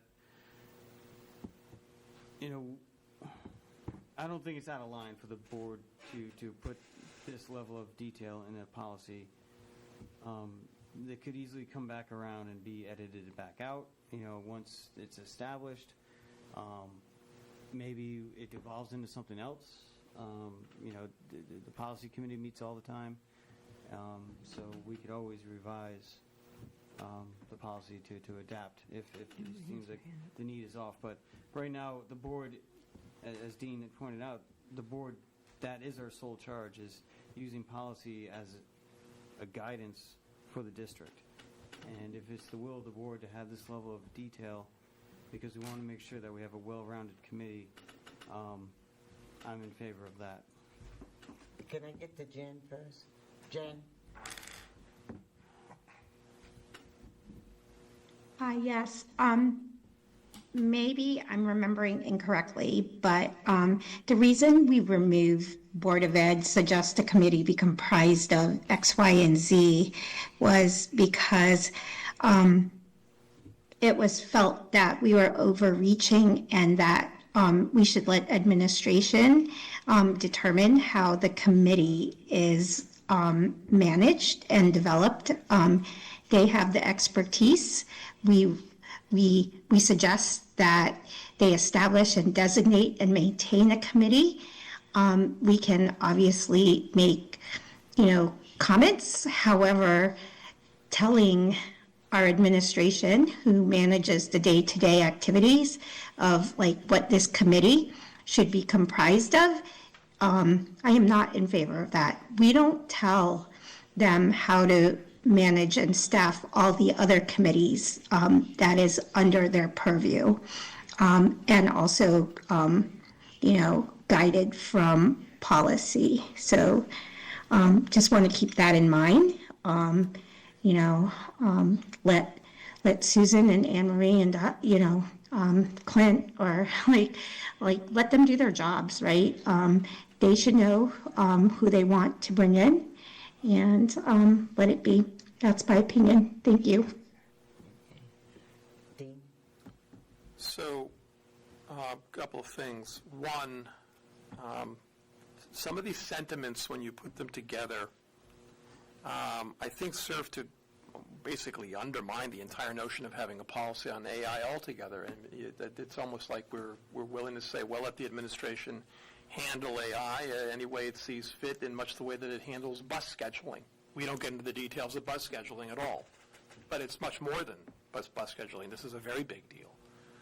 It certainly rises to the level of some of the other things that we have policies on. So I have no problem having a policy. And the policy's got to say something. The policy's got to do something.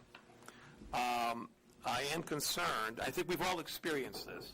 You put together a committee, or we have committees, or we have groups of people, and people are all working on something, and everybody means well, and people are working hard, and a lot of time is spent, but something doesn't get done. The things that we're supposed to be talking about, that doesn't get done. So I think we need, I'm in support of a committee, which sounds like we're working on that. That's a strong suggestion.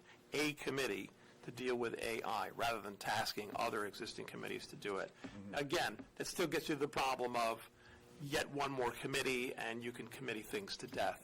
But something needs to be out front in front of this thing. I said that twice, it's redundant. But something needs to be, this is a big deal.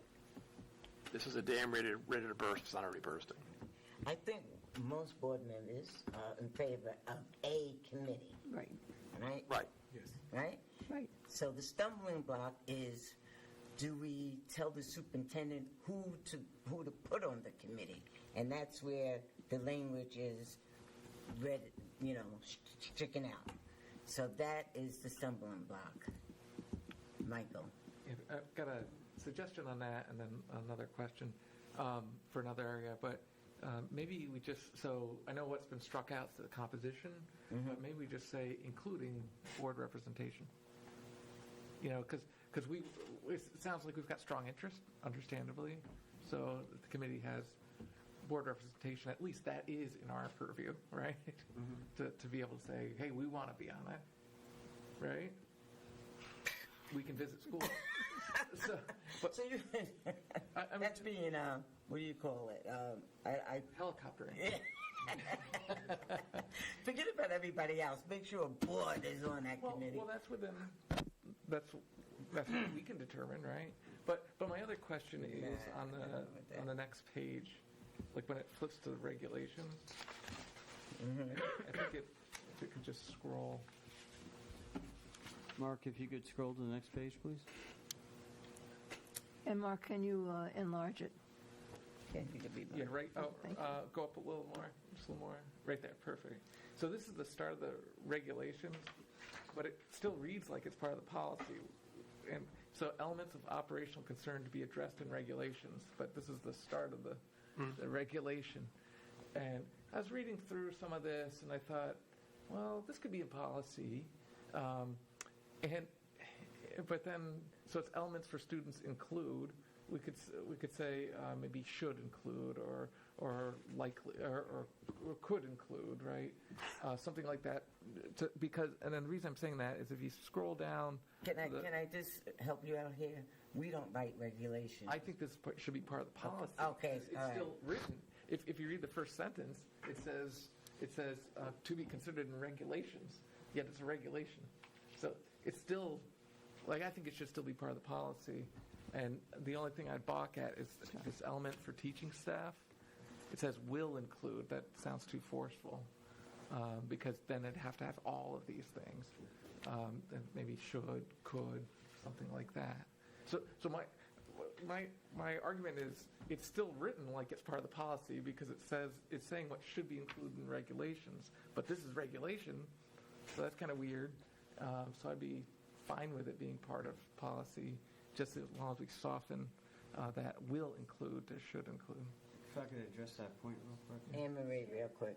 I believe the intention is that even though it says on the top, sorry, Chair, even though it says on the top something about to be included in regulation, that it was intended to be in the policy, because if I remember correctly, I suggested, can you scroll, Mark, to the top of that? Thank you. So, see where it says elements of operational concern to be addressed in regulation?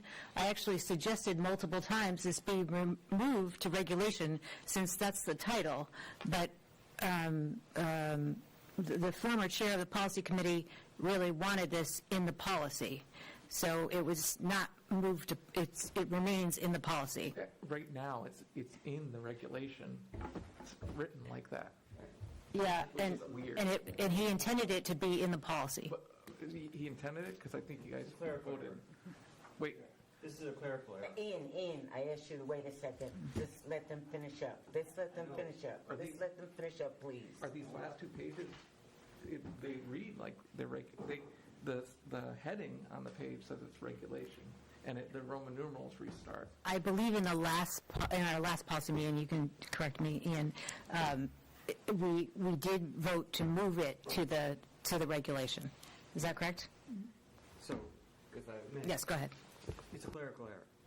When we made the adjustments in policy committee, it was whole cloth, like we highlighted and said all this is going to go to regulations. So I think what happened is, whoever set this up in the agenda package just did that, just took the highlights off and put the R on top, didn't really go into the language.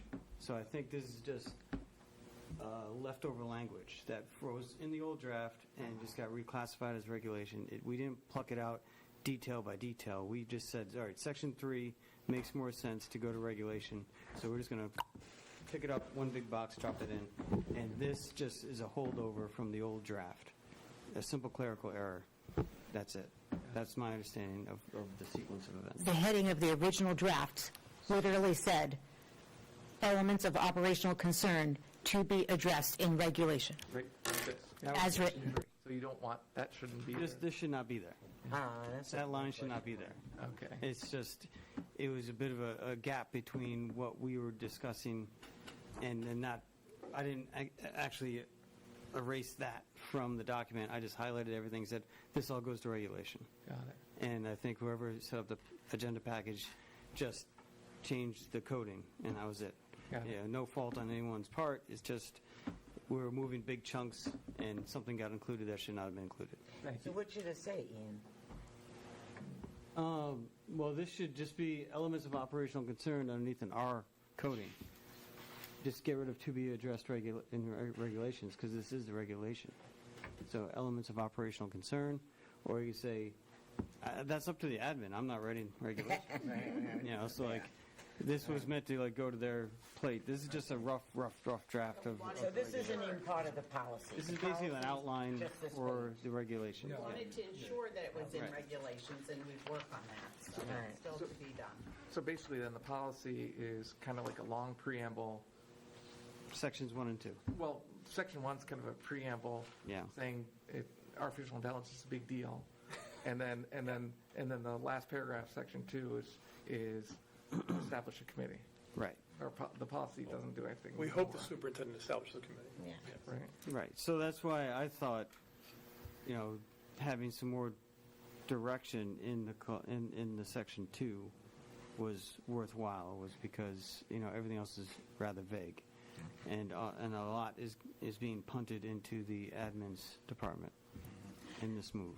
Now, if we want to pull it all back into policy, I'm open to that discussion, but I think we should be careful of parliamentary-wise here. Like, one, I think we should just look at that, the section, in Section 2, the sentence of contention here.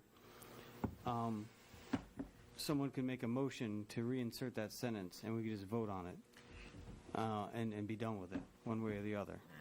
You know, and I'm fine with the outcome either way. I just wanted the will of the board to be represented. What about eliminating the chat GPT? How do board members feel about that? I'll make a motion to eliminate all references to any specific commercial concerns. Second. All right, let him have the second. Yeah. He's got to get on the board. Go ahead. You got the second. All right. Everybody's in favor of that. Aye. All right, let's just vote on the policy as it's written here.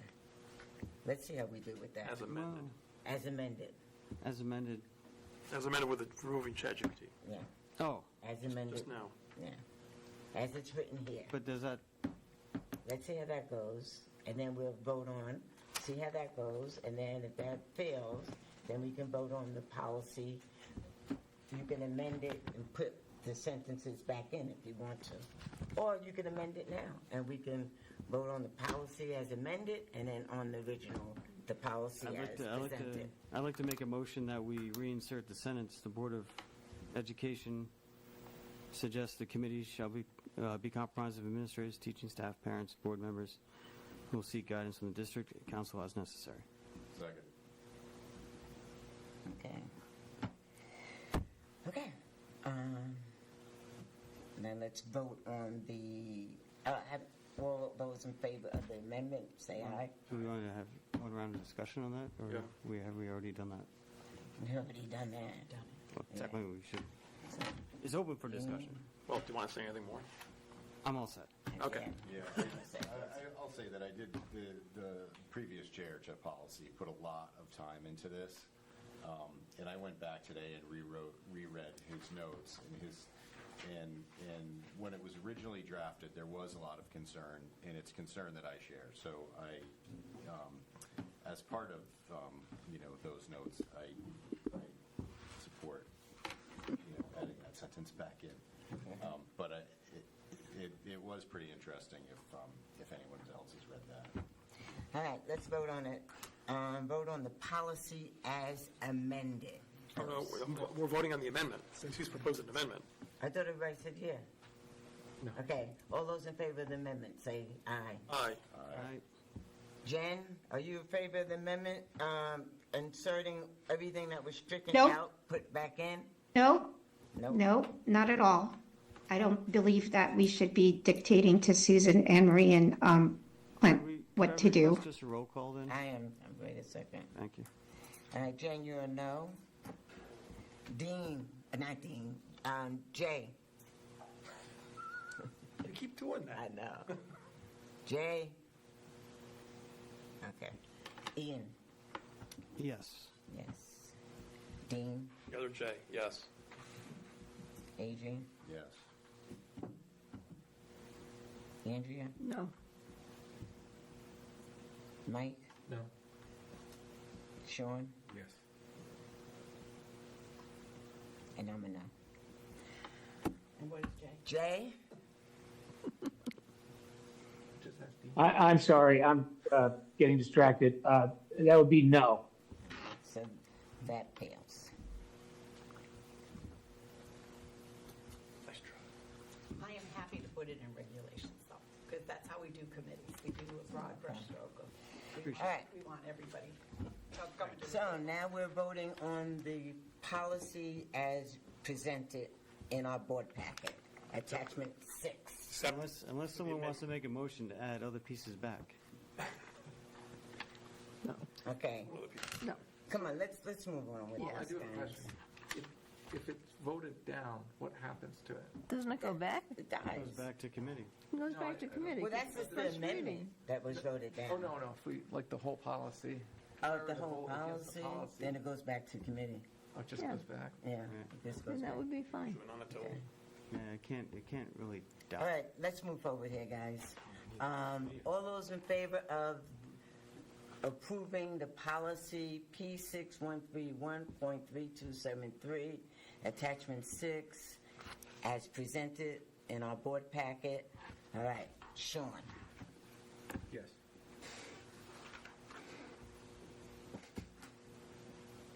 Mike. No. Andrea. No.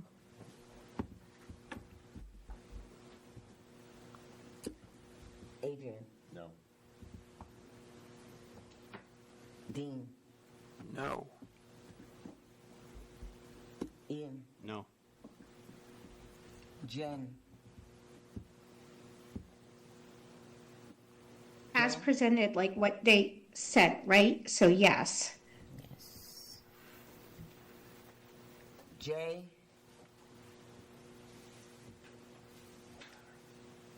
No, I think this needs to go back. I almost wonder if we should even have these committees. We should do everything in the committee of the whole. Okay, and I'm a no. All right, so it goes back to policy. 45 minutes on this, and it went back to policy. And no one will remember the next time what we talked about. All right, so fails. Let me just say fails. Back to policy. Okay. We missed our 5-minute mark. I'm just going to add a 4. Listen, guys, if you have anything that you want on this policy, please send it to Ian. We didn't waste it, but 45 minutes and then it's back to policy. So if you have anything constructive that you want on in this policy or you don't like, send it to Ian so they can debate it at the policy committee and we can move forward with that. Okay? Okay, next, Anne-Marie, discussion and possible action regarding approval of the 2025-2030 strategic plan. Do I have a motion? Chairman Washington, would you like to change the order so that the young people behind me can go before me? For field trip. Okay.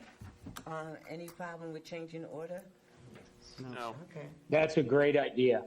Okay. Yeah, let's not let them wait 45 more minutes. Yeah. We should do it before. Okay. the All right, the next one is to approve Fitch High School's travel club's field trip request to Japan scheduled for July 8, 2027 through July 16, 2027. Do I have a motion to approve that? So moved. Dean, do I have a second? Second. Sean? Okay. Do you want to come over here to the microphone?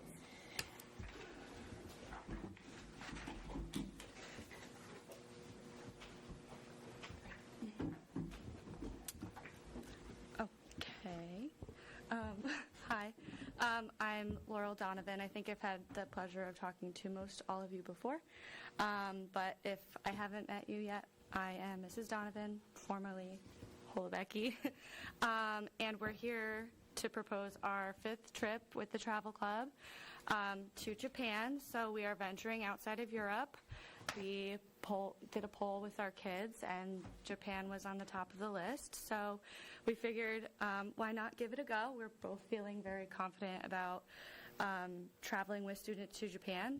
So that would be our 5th tour. We have one coming up this summer to Portugal and Spain, and I have a couple students here with me that are going to be traveling for the 2nd time with us on that trip, and they're going to speak on behalf of some concerns that you guys had last year about, I believe cost was a huge one, and then also I think Matthew posed an issue with the educational side of the trips, so I figured that nonetheless to have some students advocate for that.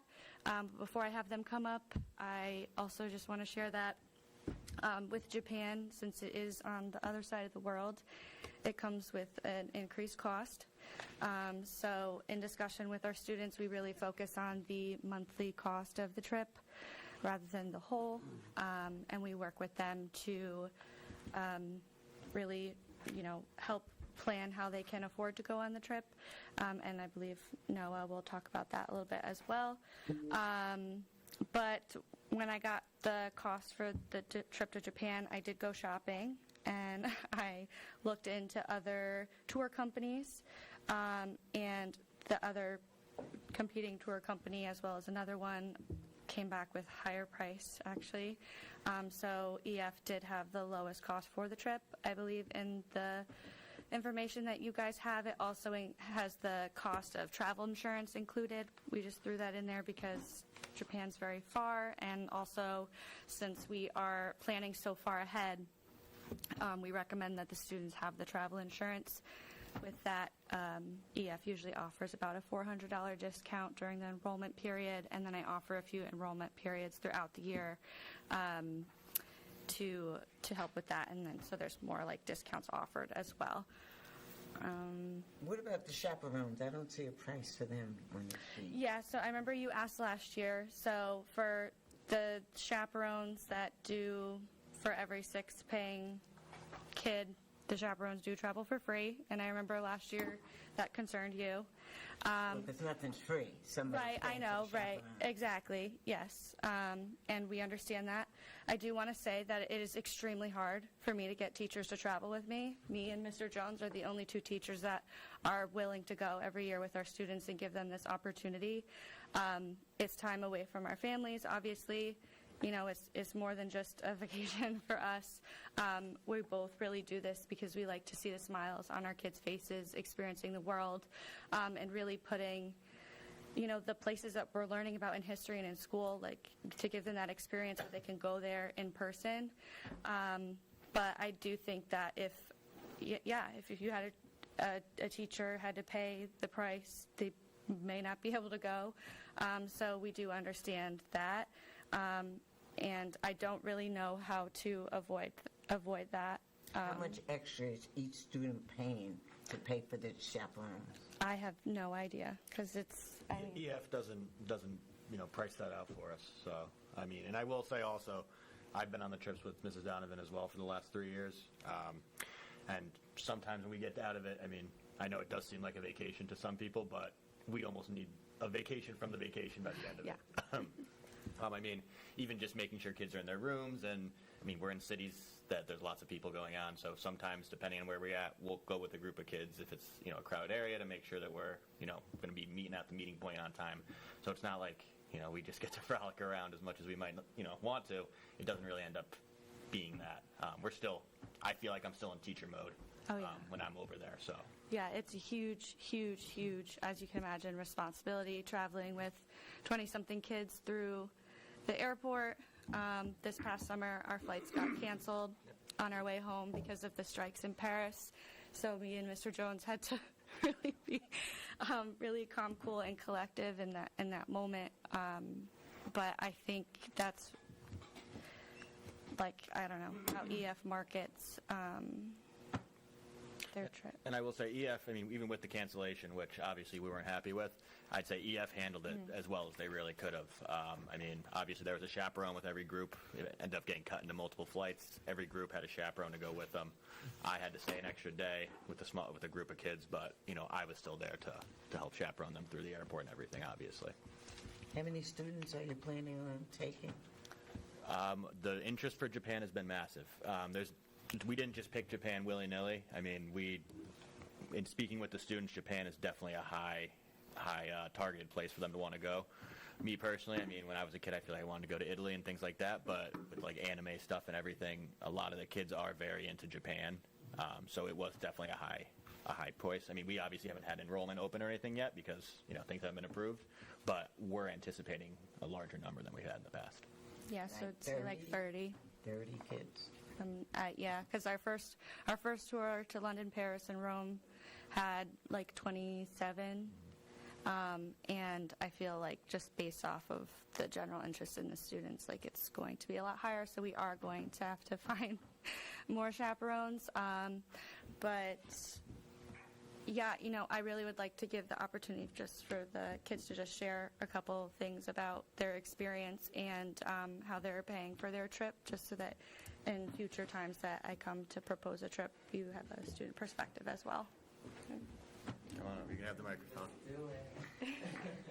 Plus, you've been waiting so patiently. Take the seat.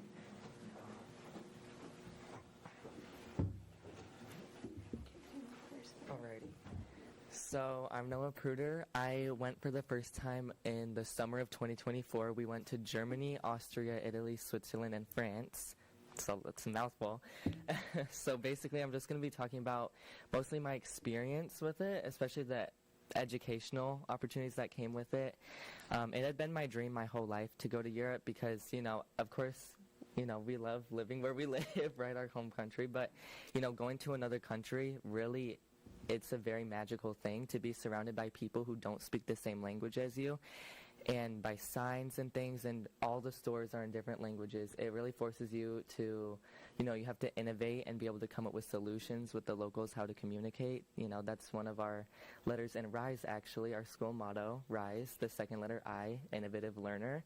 You have to kind of come up with your own solutions to be able to get by.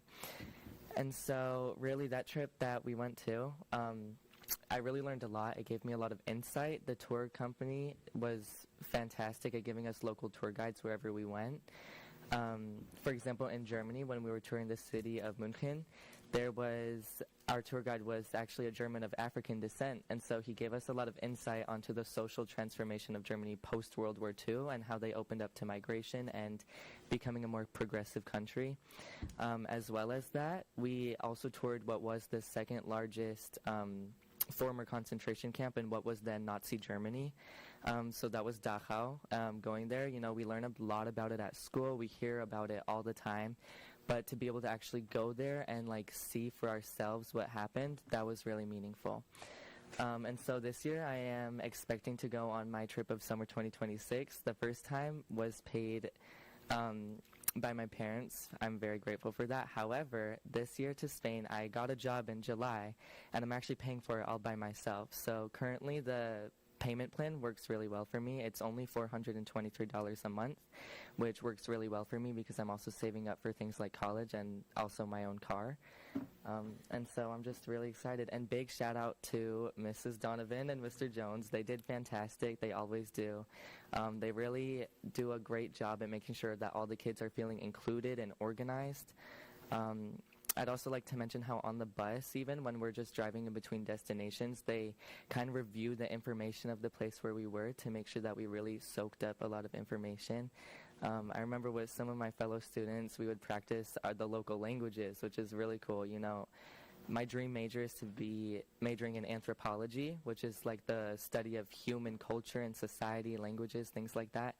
And so, for the last trip, I spent months practicing the local languages with my friends. And on the bus, I remember our tour guide from Serbia, Miss Eva, she would quiz us. She'd be like, who can count to 50 in German? And so it's just a lot of fun things like that to help you learn and become more comfortable with the local culture. And overall, I think it was a really great experience for all the kids. I'm going to pass it to Ella. Okay. Hello, my name is Ella Valou, and this summer I had the privilege of going to Paris, Brussels, and Amsterdam, which was an amazing experience, 10 out of 10. I would definitely go back to those places again. I mainly wanted to go because of Paris. Every 16-year-old girl wants to go to Paris. But going to Brussels was definitely something I had never envisioned, because I would have never gone to Belgium. That just wasn't a place that I thought of going to.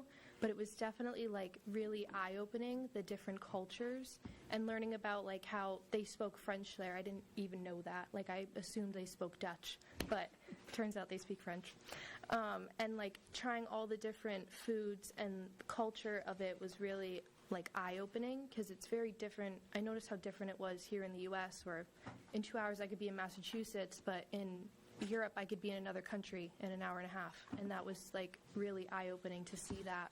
And I will say to our teachers, they were amazing. Even with our flights getting canceled, which was a lot, we were all kind of thought it was a little bit funny that we were like, oh, we're stuck in Paris, but we were like right outside of Disneyland Paris. So we were all like, okay, hold on.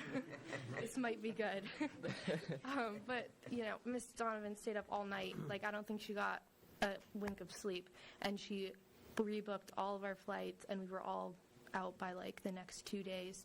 But it was really an amazing experience. And similar to Noah, I really loved it. And my parents paid for my first trip, which was amazing. But then this year, they're like, yeah, if you want to go, you got to pay for it yourself. So I got a job, and I'm now working to go to Spain and Portugal again. So I think every student should deserve the opportunity to go, because it's really amazing to just like even go on your own. Like, it's crazy to think that I was in another country by myself without my parents. It was fantastic. Completely. And may I add really quick? Yeah, go ahead. I also just want to say I think it's a really great opportunity that they volunteer to host this club, because, there's some schools that provide trips like this. I remember at my school in New York, for all the kids enrolled in IB Spanish and IB French, their school actually hosts a trip for those kids to go to the capital of France, Paris, and as well the capital of Spain, Madrid. And so I think it's really cool that they volunteer to give kids the opportunity to see other countries. And to me, it's a very lovely trip. However, it's definitely more than a vacation. It really is very educationally focused. Yeah. And so, yeah, I'm really grateful for the opportunity, and it's definitely going to stick with me my whole life. Yeah, me too. Thank you. Of course. Thank you. Any questions for the students? Dean and then Adrian? So a concern was brought up, you mentioned it before, about the educational content of the trip. Let me put it this way. I was in Japan a couple of years ago. Just being in Japan, without anything else programmed, just being in Japan is a sufficient education. It's kind of mind-blowing. It has clearly very first world. It's exactly what you see on television, exactly how you would imagine it. Not just the veneer, but not far from the surface is an entirely different culture, one that is not from the Western Hemisphere at all. They've done a lot of borrowing. It's not another planet or anything like that. They're human beings. They got all the same things going on as we do here. They got their own problems. But, yeah, just like I said, just being there. Also, one bit of advice, don't think that everything's on street level. Some stuff is, watch the signs. You'll see it like a little 4F, meaning the establishment's on the 4th floor. You don't think about that. You walk up and down the streets going, okay, I'm looking for a place to grab a snack. Sometimes the snack is in the basement, sometimes on the 4th floor. There you go. That's awesome. You missed a look up. Yeah. Adrian? Yeah, I guess, Mrs. Donovan, is there a stipend paid to the instructor? Do we pay that out of a sports budget, or is this volunteer for you? This is volunteer. We travel for free, so we just consider that as being of the. So yeah, but we pay other people to be sports coaches or club coaches or other things, and you're doing this on your own, for our students, and it might be. I'm sure that a sports coach might actually enjoy his job as well, and presumably you're going to enjoy traveling. But I would like the board to consider covering the cost of the chaperones and teachers, because we're forcing the students to pay for something that we, with other activities, support the students with other after-school activities. And we're not even actually talking about giving a stipend to the staff that's supporting our students. We're just talking about paying their expenses and not making the students pay their own expenses. So I don't know how that would come up if we have to wait until budget to bring that up. But personally, I think that the board should support this so that the students don't have to, pay the extra burden. Let the students pay their own way. Ian. Well, I just wanted to echo Dean's statement. As someone who traveled a lot, in my youth, it definitely, every country, every culture, is education into itself, and problem solving and situational awareness, all that stuff. It's worth more than what you get in high school, in my opinion. And to Adrian's point, for part of my professional career, I worked on tall ships where we took students to foreign countries. And so, one, I want to empathize with the staff. I've been there, and we got paid to usher students around, and it was not enough. It is a lot, no disrespect, but teenagers, a wily bunch.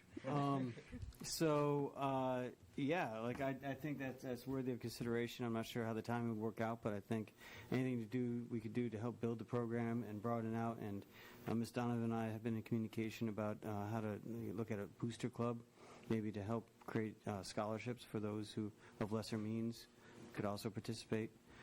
So whatever we could do to further grow the program, I think travel is a great enhancement to education. So, thank you. Anyone else? Okay, let's take a vote.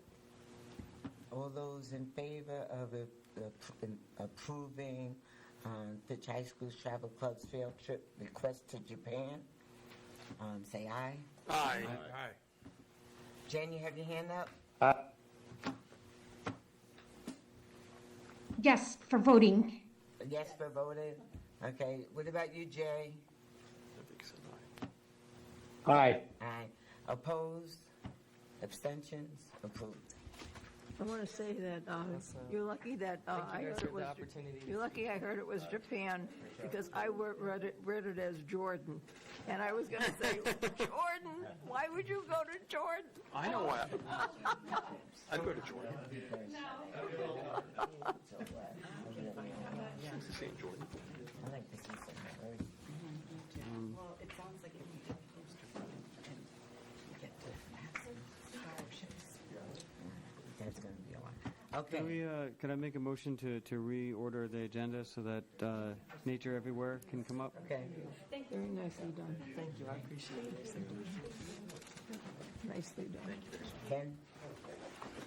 Do I have a motion to approve the Nature Everywhere Communities Catalytic Grant in the amount of $50,000? So moved, Thomas. Do I have a second? Sean. Second. Okay, Ian, and second, Sean. Okay.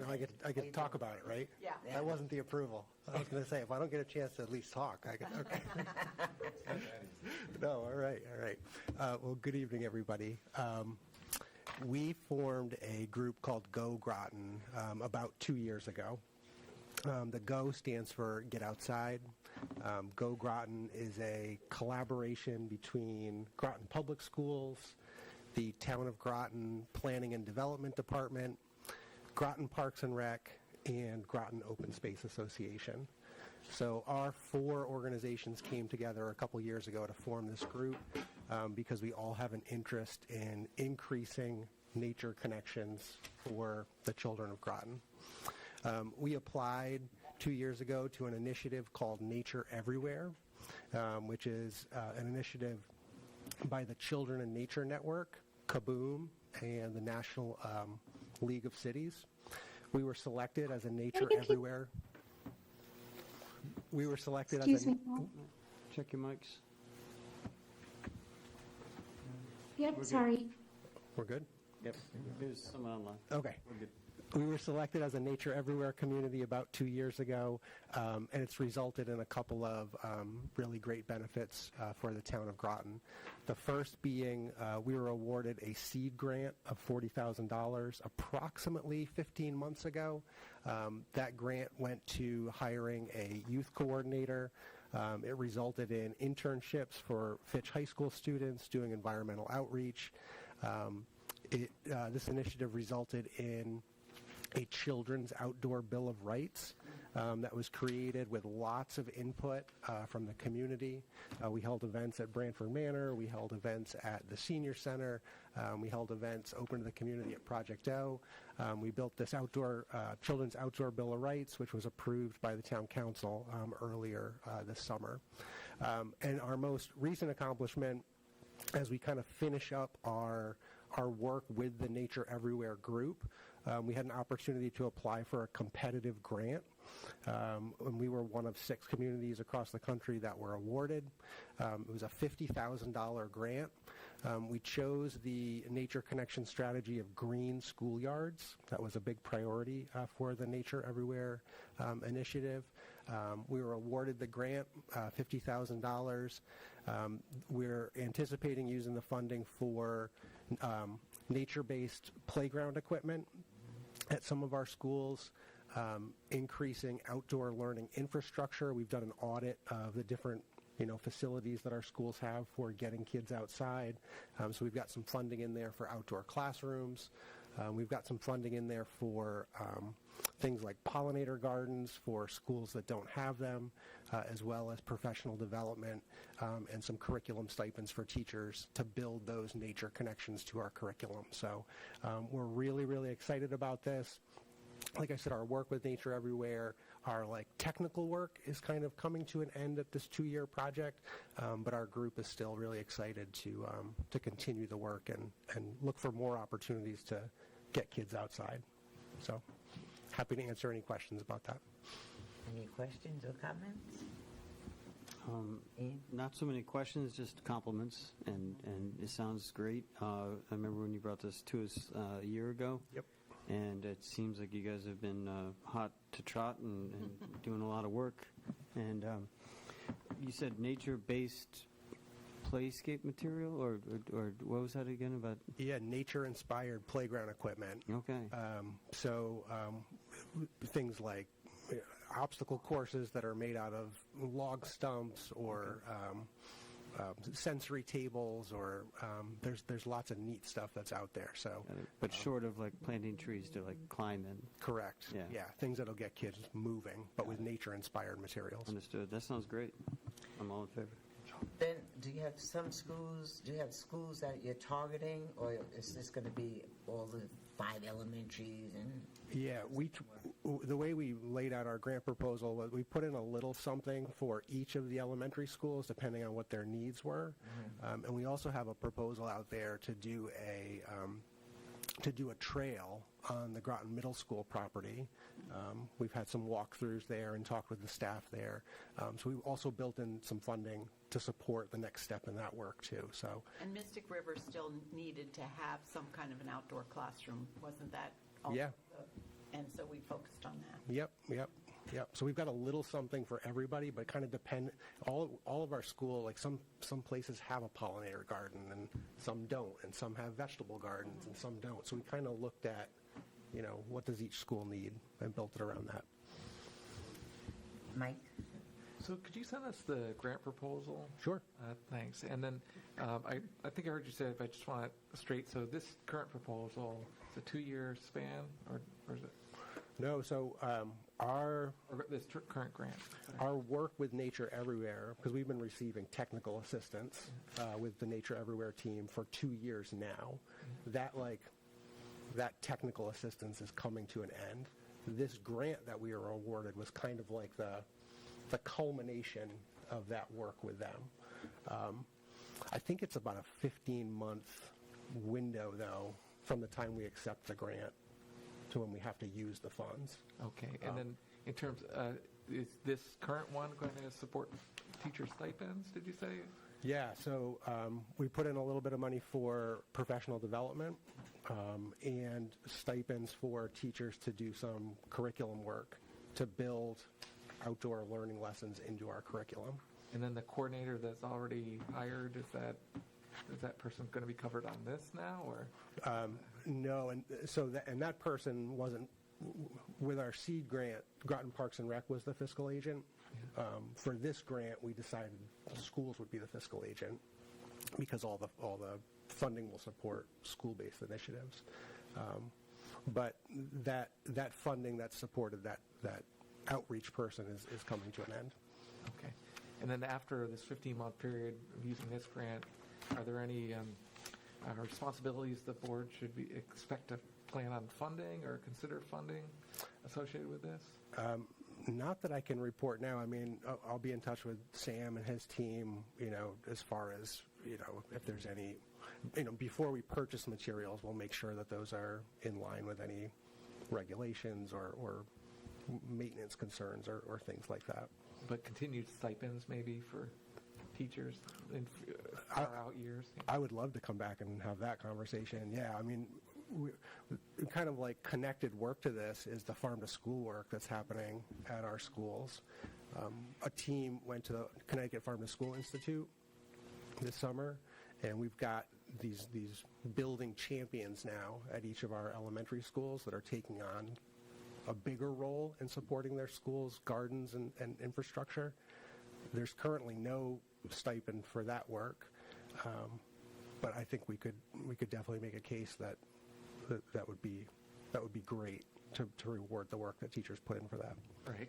Access to outdoors helps everything. Yep. Students experience. Yeah. Thank you. Any other comments? I'll just say, as a parent of 2 elementary school students in Groton Public Schools, I love this. I think this is great, and more ways to get them outside and active, I always appreciate. Thank you. Okay, thank you, Ben. Everybody ready for a vote? Sure. Okay, all those in favor of approving the the Nature Everywhere Communities catalytic grant in the amount of $50,000, say aye. Aye. Aye. Jen? Aye. Jay and Jen, okay. Opposed? I'm fine. Okay, thank you, Jen. Opposed? Abstentions? All right, so approved. Thank you, Ben. Thank you. And congratulations. Thanks a lot. Competitive grant. Yeah. I mean, hey, And congratulations. the collaboration in town, I just love that. It's been wonderful. Parks and Rec and the GOSA group, which they were sponsoring our kids getting outdoors initially. Yeah. And that even on weekends, families coming out. So it's terrific, all of it. Great. Thank you, everybody. Thank you. Thanks for hanging in there, too. All right, Anne Marie, strategic plan. So how long did your committee work on the strategic plan? We worked to begin Let our, me get the motion first. Okay, sure. A motion to approve the 2025-2030 strategic plan. Do I have a motion to approve it? So moved. Ian, do I have a second? Michael? Okay. Just got to throw it out there. How long did your committee? The committee began its work in October of 2024, and we finished our work in May of 2025. Okay, so the committee worked almost a year, like 9 months or so. Yeah. And it had about 30 people, 20 to 30 people. Yeah, And somewhere it was between a 20 and 30 people. cross-section of administrators, teachers. Non-certified staff, right? And the one only board member, unfortunately. And yourself, Chairman Washington, yes, thank you. So the idea of the strategic plan is how to move the school district forward. Yeah, so it provides the direction for our work for the next 5 years. You know, it's supposed to be a 5-year document. And, you know, there's a lot of research that suggests, research that was done by Marzano and Waters that, suggests that the most high-performing school districts have shared vision and goals. And so, that is one of the reasons why I would imagine that many school districts put together a strategic plan so that everyone has shared goals and they communicate these goals and everyone is aware of what they are. Everybody, we had a meeting, and Anne Marie went over the strategic plan. And do you have any questions or comments? Michael? Yeah, the state, a couple of years ago, released their strategic plan, and this is kind of in line, of course, in line with it. Yeah. I think theirs is slated to be done maybe in 2028. It seems to me it makes sense to be a little behind, like follow a little after, so there's time to respond to what they're doing. But my question is it how, so 2030 is 2 years after the state plan is done. Should we be revisiting it like a year after, or is it? I'm wondering what that time sequence usually is. Yeah, one of the documents that we looked at was the state plan. And I can't remember what the date was on that, but we did look at the latest edition of the state plan. It was put out by Commissioner Russell Tucker, and we did look at the latest edition to make sure that there was alignment and, make that we weren't basically doing anything that was out of alignment, and that our goals were, that everything matched, kind of, so that when they were talking about career pathways, we also had career pathways that was mentioned. Obviously, academic achievement is going to appear in both, so that, so I'm not I can't, I have to go back and look at the date of theirs, but I know that we looked at the most current version. Oh, certainly, yeah. I guess what I was wondering is, it seems, of course, the COVID pandemic changed a lot of things. Sure. But it also threw the timing of when we have a new strategic plan out of alignment, delayed that. I'm sure it did for the state too. I'm wondering if there's some period where we have to kind of get them back on sequence. Yeah, I can't really speak to that. I would imagine that every district is going to be at different points of time. You can look at, we looked at a lot of districts, both in-state and out-of-state. We looked at examples from Massachusetts, Rhode Island, here in Connecticut. I mean, really across the country, as well as, like you said, the state plan. I don't know if we'll ever have, be in complete alignment with the years, just because of the different cycles that everybody is on. Thank you. Any other questions? David? Yeah, so this plan is great. It's very comprehensive, and I appreciate all the time that went into it. And it really does outline a path forward. The one question I have on page 11, where it says strengthen pathways to develop post-secondary readiness, it says strengthen the district's magnet and international baccalaureate programs by enhancing alignment across all grade levels and implementing outreach strategies to increase student participation and community awareness. Could you explain what the intent of that is? Yeah, I'm really glad that you asked me about that. One of the things that came out, I think, from the committee, but also it came out in some of the feedback that we got from both the focus groups and the survey, was that we have all of these great elementary magnet themes, for example, at Northeast Academy, we have the arts program, or in some of our elementary schools, we have really strong STEM-based themes.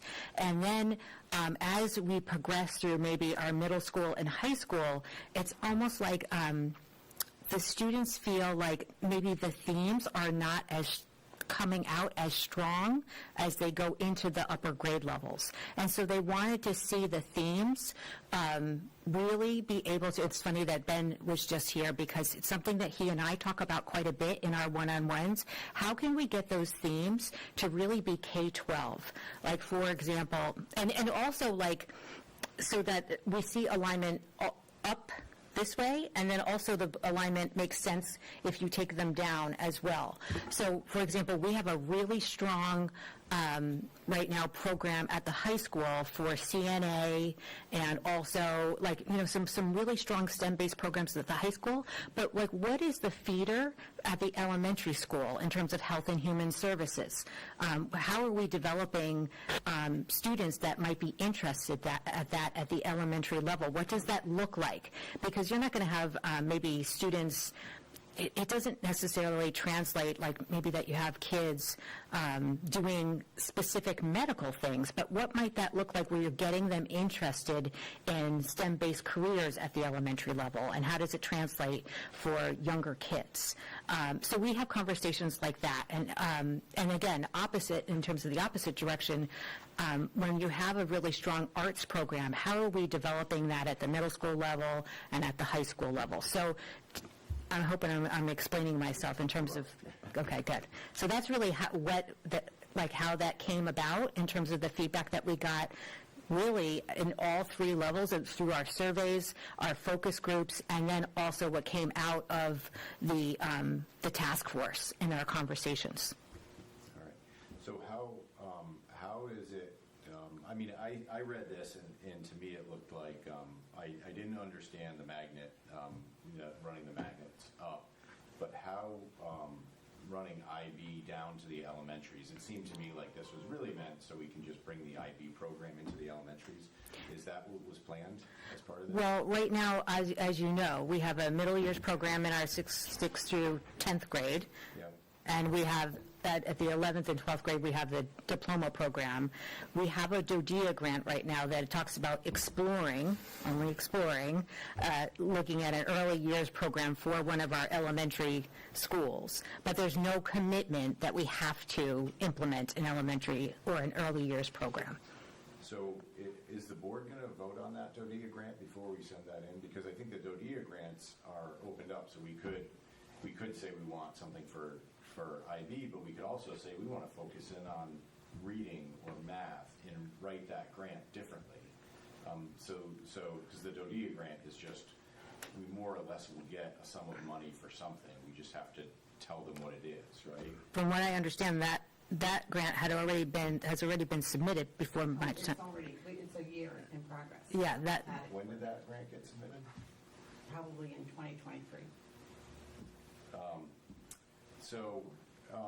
So I see, like, you know, I mean, in general, I have my questions on whether we're spending money, in the right places. And I was going back through old minutes, and it's hard to understand how much IB costs. Yeah. But it looks like it was figured out in 2017, because in 2018, in the meeting minutes, when we were talking about tuition that we would charge other students, it says based on 2017 actual results, and in IB diploma program costs. Well, Adrian, we're talking about the strategic plan at IB. But we're talking about increasing spending in IB in general, and it's I thought we were talking about this, approving this strategic plan. one thing. All right, so IB cost $2,500 more per student back then. Please don't do that. I was just finishing the I sentence. know, but and it's related. No, we're talking about this strategic plan. All right.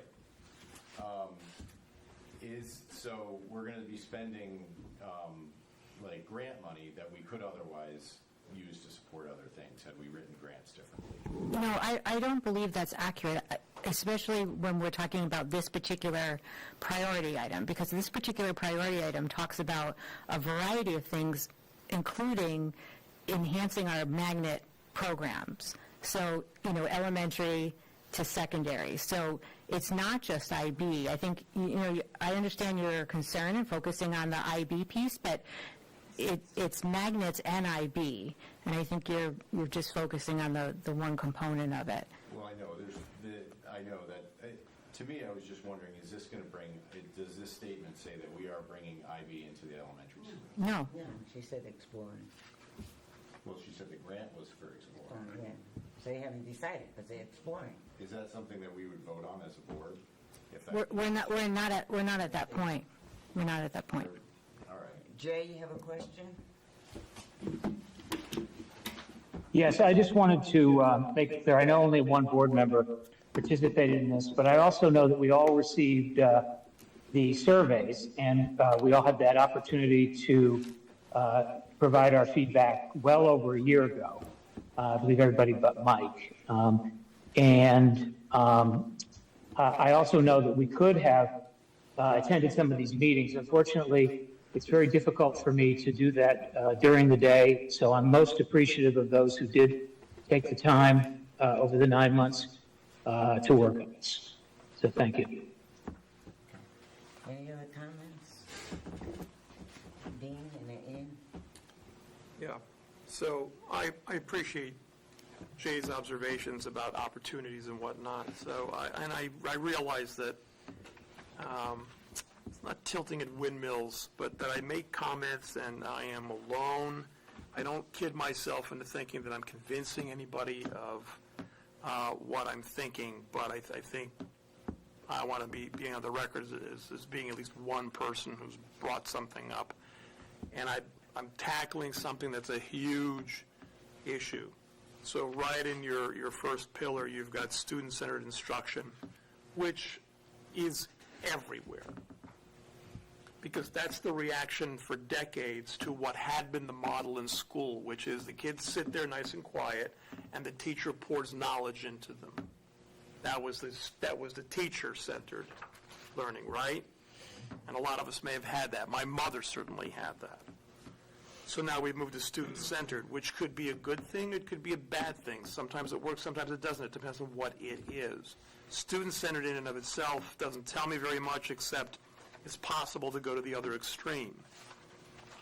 And I worry when I see student-centered about things like what actually is the content. Is there an over-focus on, the students and making the students feel better about stuff? You see things on the periphery like, well, students don't like tests. Let's get rid of tests. I'm not saying we're going to be doing that, but there's a lot of buzz in all of this. So I'm not crazy about student-centered instruction. I can't say that I have a perfect alternative for it. I don't like the model that my mother lived under where you just had to memorize stuff. I get that. But we can go in an awful direction with student-centered instruction where we to follow the John Dewey school of thought, which is you take the child where they are, and that's where you begin instruction. A lot of times you take the child where they are, and they don't actually move from there. But they feel better about themselves, and they've been very busy with stuff. So I have my concerns about that. The other thing that's mentioned in here, and again, I'm howling against the wind. When we refer to SEL strategies, and I brought this up in the past about this, there's SEL and there's what's known as transformative SEL. Transformative SEL, again, same organization as promoted SEL, the CASEL outfit, is all on board with transformative SEL. This is a big rock in my shoe because there's, like I said, there's SEL, and transformative SEL is up front inserting, I'll say the words, social justice into the mix. To me, some people who are all gung-ho don't see it as a political issue. I do see it as a political issue, and I worry about SEL being a window, being a pathway for the introduction of politics. And even if we don't do it, I know that there are other school districts that do it. They say SEL, but they mean transformative SEL. Some of them are open and proud about it. And parents who will say, hey, I'm not sure what my kids are doing in there, but it sounds political to me, are just, relegated to being called knuckleheads, not to be confused with the governor of Minnesota. So those are my two main concerns. But like I said, this is just a statement. I don't expect that I'm persuading anybody, but I would be remiss. Wouldn't be true to myself if I didn't say a couple of things. But thank you for all the hard work. I don't have a problem with the thing on the whole, but I do have a problem with some of the fundamental philosophies that we are operating under. I don't expect that we're going to change. I hope it all works out, but I have my concerns. Ian. Thank you. I also just want to echo the appreciation for the amount of effort and work that went into this. It does come across very comprehensive and broad-based. The idea of exploring the expansion of the IB into elementary means that there is an intent, like a curiosity. If you're exploring an idea, then there's some intention behind that. So, I think that is something to be aware of. And I'm not going to go off on that too much now, but I do have my concerns about the IB and how it's rolled out and how it engages or does not engage certain students. I can understand where Dean is coming from on some of his concerns, but I think overall, things tend to balance out. And for far too long, we've had. I think it is important to have context around what is being taught and how students are engaged. Having a student-centered approach, again, things tend to balance out over time. So, pendulum swing back and forth, but. At the end of the day, we're trying to help students help themselves. So being somewhat focused on a student, is part of the process. I mean, you got to figure out where they are in order to get them where they need to go. So, no, overall, like I think it's a strong document. It's a great statement. I think Mike brings up a great point as far as making sure that we, stay in close alignment to the state as far as whenever they come out with their revisions. But I just want to give a great compliment to the committee as a whole. And I did not respond. I didn't put into the survey that came out in the previous year because I just wanted to kind of see how the process would play out. And I'm overall satisfied, presently so. Okay, let's take a vote on the strategic plan. All those in favor of approving the 2025-2030 strategic plan, say aye. Aye. Aye. Aye. Jen's a aye. Jay, are you an aye? Aye. Aye. Oppose? Abstentions? Dean? Okay, it's approved.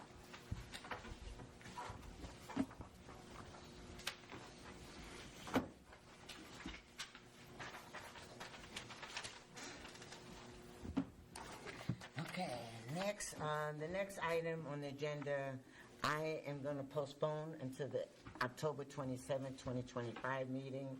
I guess when the motion was made to look at it, it was made to bring it back in October, and I'm going to ask that it goes to committee of the whole first before we put it back on the agenda for discussion, because there's a lot of discussion around this item, and so we'll go to committee of the whole with that.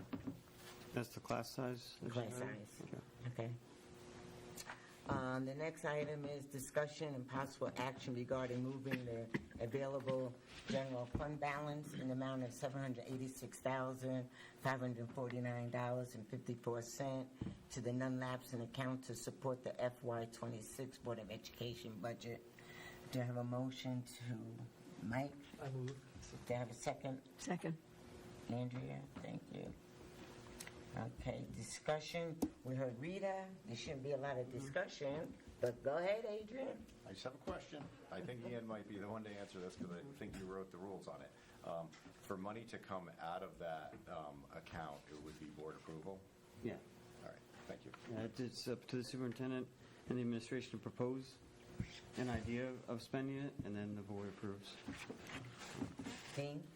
So just a comment. So Rita did say, and she's correct, that the numbers that she presented, even though it's final, these are the numbers that she gave to the state, it is unaudited. So when we do consider this as a source of funds, we should keep a reserve of some sort to guard against a mistake that an audit might show up and might reveal. So let's not look at it as all available all the time. Good point. Mike? My other question, just should we incorporate the year-end transfers that you talked about, all the function codes? Oh yeah. I don't know that I'd want it in the same motion, but and maybe we can do that in October. Doesn't matter to me. I think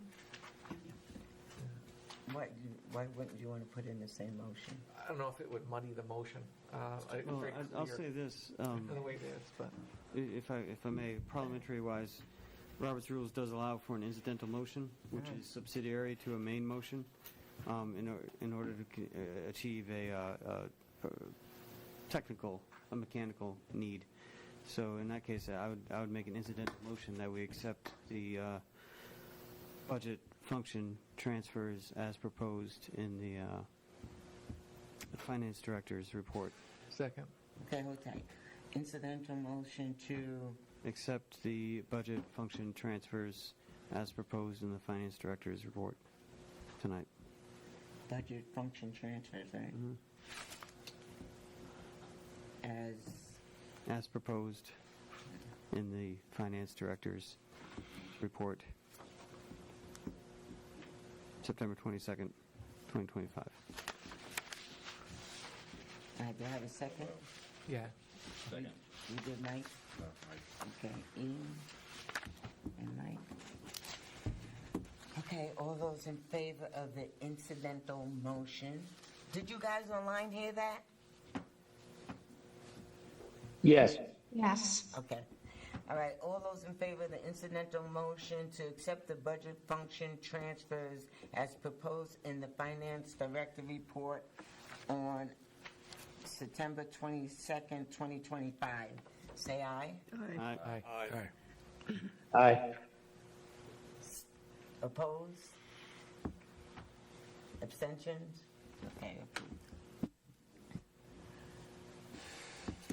Okay, now, the motion to approve the available general fund balance in the amount of $786,549.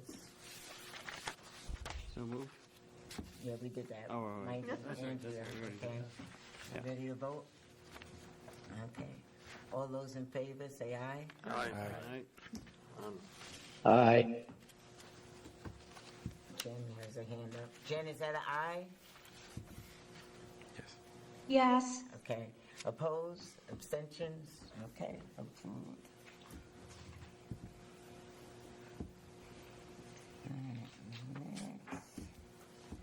Attendance policy.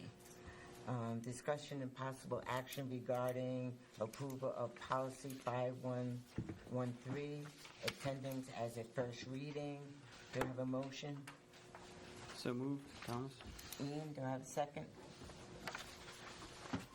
I'll second it. Okay, and that is, everybody has that, I'll give you a chance to get that. It's attachment number 10. Okay.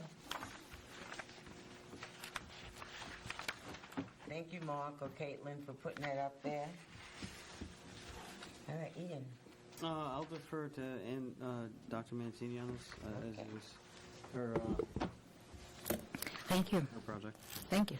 So Chairman Washington asked me back in June, I believe, to look at our attendance policy, and I think that came as at a request of our teachers union. They met with her. They wanted really some more teeth in the policy that we had. I brought together a team of administrators because the policy, or this committee, came together in the summer, and we looked really closely at the policy that we had.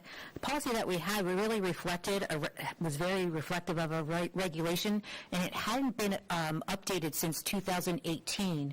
So we looked at, of course, a lot of the updated state language. We looked at the CABE policy. We looked at policies from a variety of school districts in the area, including, well, we looked at Vernon Public Schools, although they're not in the immediate area. They are a fellow Alliance district. We look at East Lyme, Old Lyme, Westport, a variety of school districts. We wanted to make sure that we had the most current language from the State Board of Ed and everything that we could, and we made sure that the policy was accurate. The two biggest things that we needed to include in the policy that had not been updated was language on mental health days, which was required by the State Board of Ed, and also language on military students. And you can see that's now reflected in our policy. We've also, which is not included here, we updated the regulations as a part of our work, and we updated our tiered interventions, also not a part of your packet, unfortunately. There's one other thing I wanted to include in my comments. In first read, and as a part of the policy work that we did, I made sure to include a reference to the military compact. That was at the request of Chairman Thomas. Oh, and the other thing I wanted to make sure of, I recognize that there's been some discussion in making sure that teachers have input into the policy. So I sent this to the teachers union. They had the ability to make comments and give suggestions for revisions. They have been incorporated into the policy, and so teachers have had input into this. Even though the original, when we met in the summer, it was only administrators, the teachers union has had input, and they approve of what we have put forward. Okay, I hope everyone had a chance to read the new policy. Wasn't that at my request, that the military compact be cited? Yes. Thank you, Dr. Ackerman. Any questions or comments?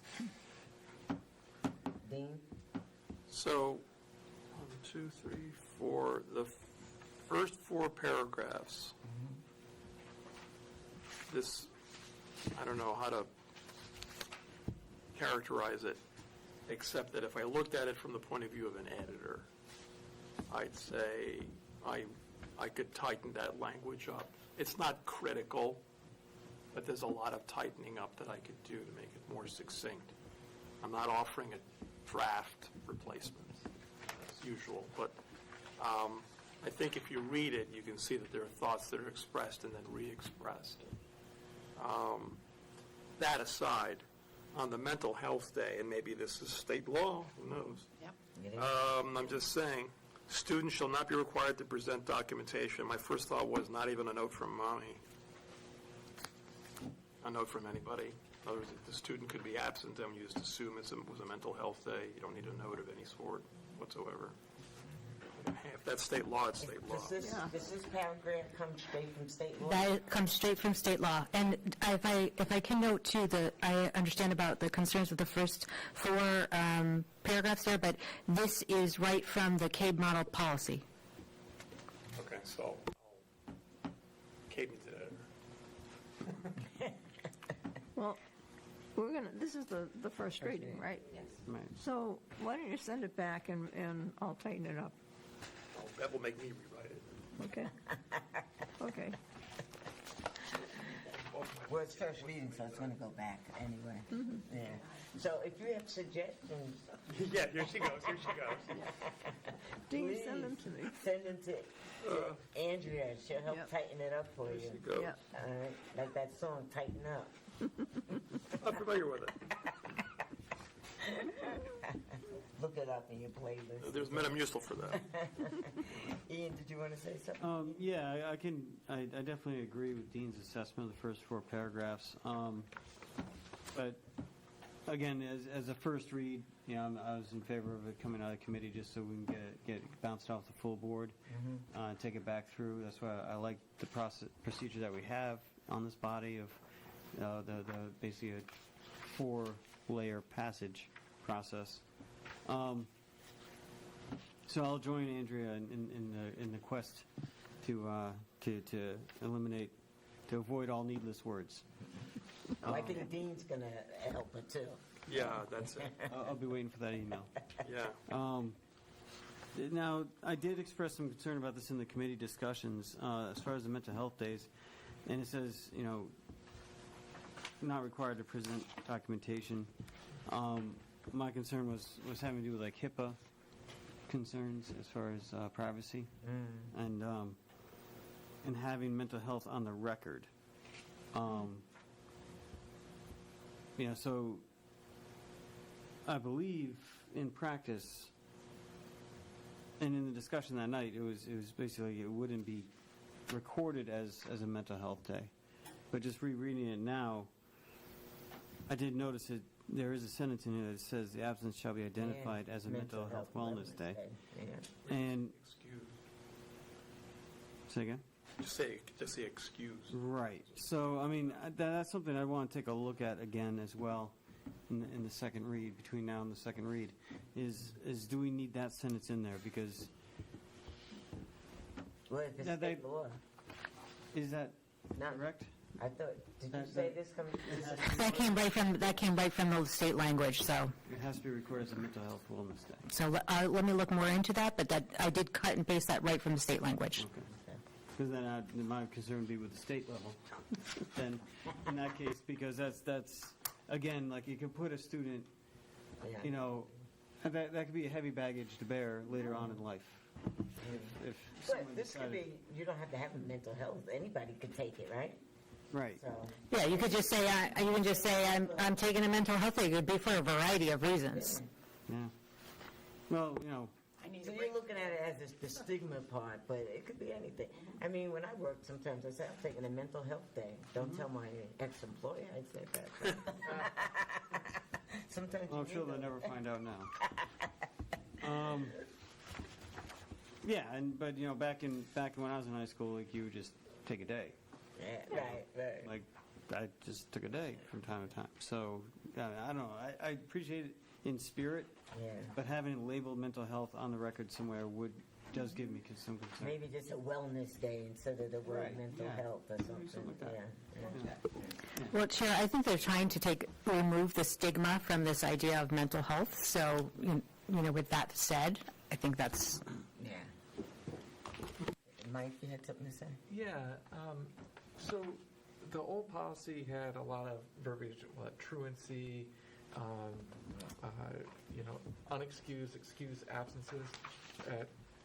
Where's the unexcused, excused absences come in? I was looking for that. All of that has been moved to the regulation. I don't know why the regulation wasn't included when we went to the policy committee. The regulation was there, and for some reason it didn't.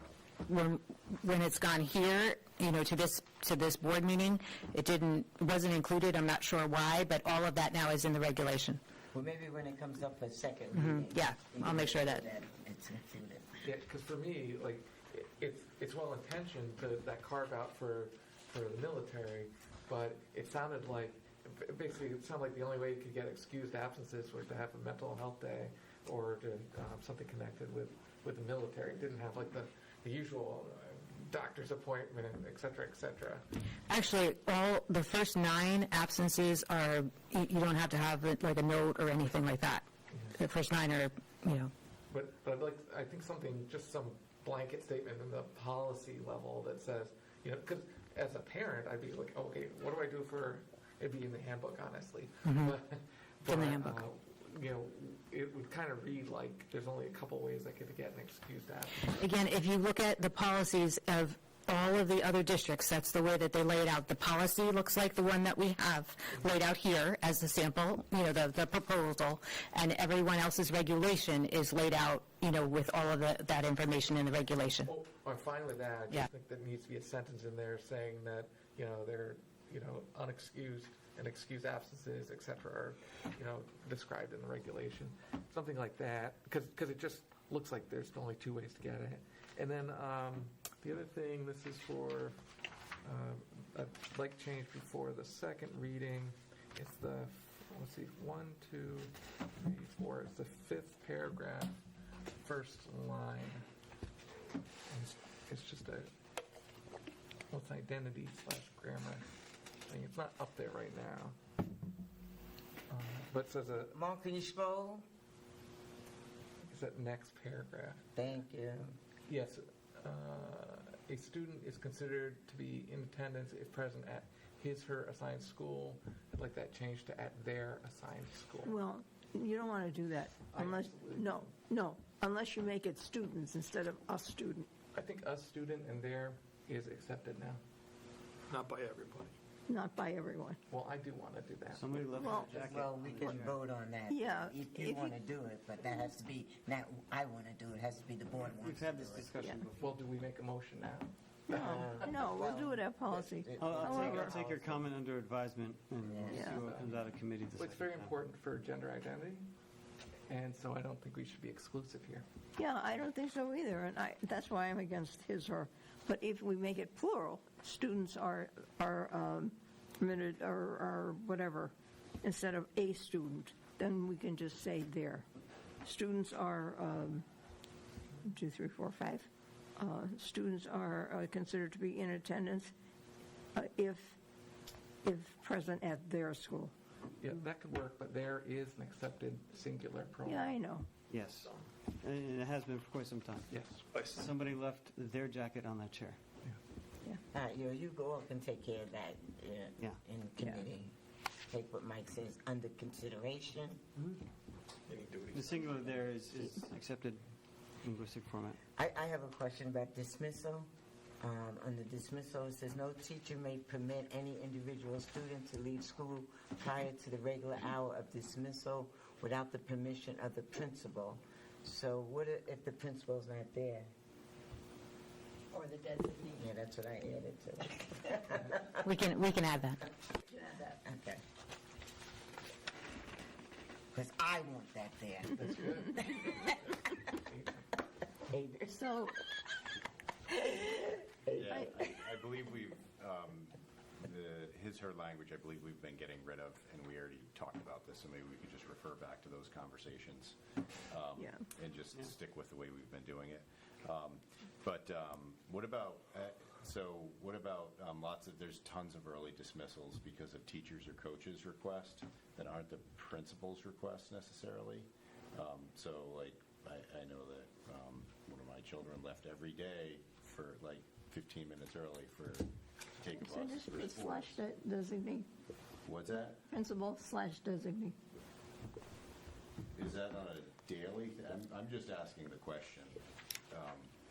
Does that mean that a coach can't request that? Like the day before, does a coach have to go to the principal to request? I would argue that ultimately the principal, gives the okay even to coaches. Maybe through the athletic director, but they know the schedules and they would know who's going where. Okay, all those in favor of voting on P5113 as a first reading, say aye. Aye. Jen, your hand up. Jay. I lost Jay. Jay left. Jay, He sent me. I want to send it He back sent me for. a text. If I could say one thing. He's not. I got all of Ian's documents. However, I started to make, things like, those just technical changes. But Erica wasn't in the office, so I never completed that task. Wow. Yeah, I know now. Yeah. But she wasn't at that time, so she wouldn't have been able to. Right, to make those changes. What's going to go back for the second reading? No. It's only a first reading. Okay, so it's going to go back. To committee. Oh, okay. Yeah, All this is being approved as a first reading. Yeah. So, all those in favor, say aye. I think I did it already, but I'll do it again. Aye. Oppose, abstentions, okay. Approved as a first reading. Thank you.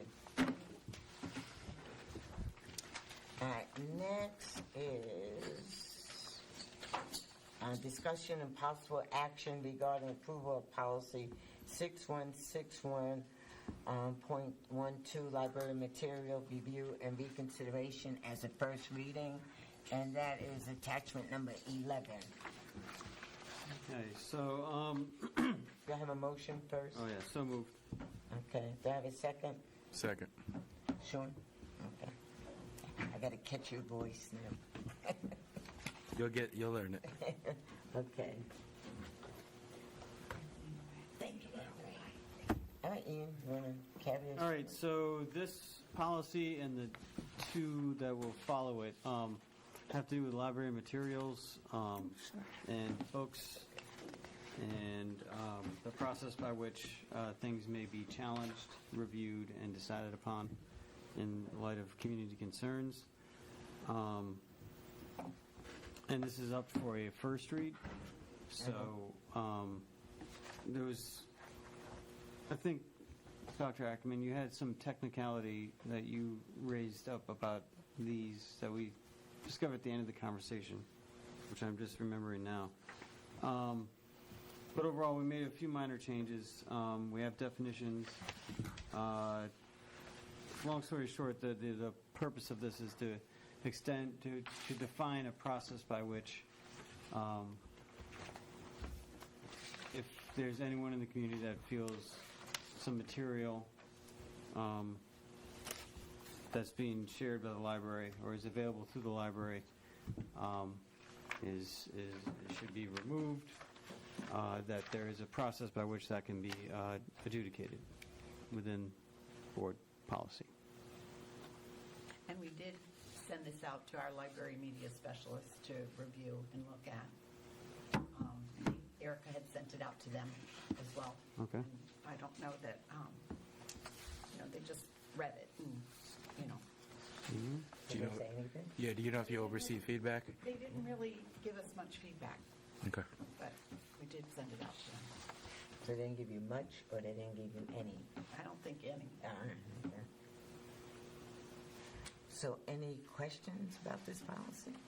Dean? So there's a review committee to handle a challenge, right? but it didn't read in here where the review committee had to do its work in a specific time. Time. And just to play the game a little bit. If a pain in the you-know-what parent comes along and says, I don't like this book in my kid's library, and the district is like, yeah, well, that's too bad for the parent. We're going to have this book anyway. We'll take it under review. We'll get back to you as soon as possible. This policy allows the review committee to take its sweet time on that. So, just a thought. Are you suggesting that in the policy?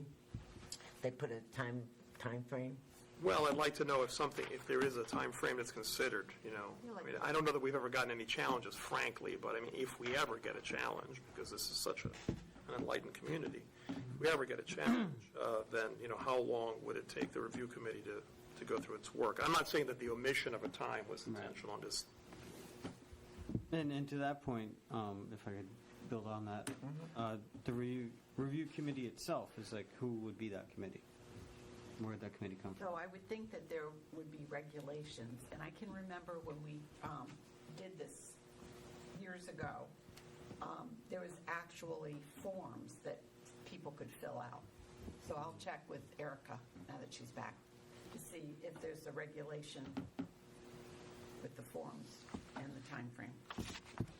If I might continue just for a second, I think it's important to tighten it up a little bit, because the very fact that you've got somebody coming in challenging material means you've got a hot issue for that moment. And you want to at least provide some satisfaction, even if not to the complainer, to people who may be sympathetic with the complainer, do not qualify as having a vested interest because their kids are gone already, but they share the concern. You want to at least provide some, you want to make it look like the system is neutral, it's operating, and it's adjudicated something. You don't want to make it look like, they're working the rules to their favor kind of thing. So you'd like to see a time frame? Something like that, okay. Something so people can rely on this. So when it goes back to the second meeting, you all can consider that. I think that's a good idea. I think so. I don't know what time, I agree. and I realize people have a day job, as they say, but, Michael?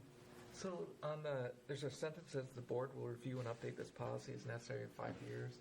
Seems kind of, we don't have that in every policy. Do we need that? It just doesn't seem like we need that. And then... Well, I think we just had it in the AI policy, though, that reviewing it. I have to look at it again. Well, that one sort of does make sense for the AI. That would make sense. Maybe like every 2 years. That was like every year, I thought. Yeah, I thought that was every year for the AI. Which makes sense, because AI is something ever evolving. It was yearly, but it was deleted out to make regular. It says regularly presented. Is this CABE language, maybe? And then my question was, is this, where'd this text come from? Was this a CABE template, or is this new for us? This is Cape. Well, it's iced in, it's CABE. Yeah. It's relatively new. I don't think we have a corresponding existing. And then, so this is library material review and reconsideration policy, right? Library material. But the second sentence says, to lodge a complaint against instructional material used in the classroom or available in the school library media center. If it's used in the classroom, that really steps into curriculum committee, and we've got existing policy 6161, just without the decimal, that says that, the board approves curriculum, textbooks, et cetera.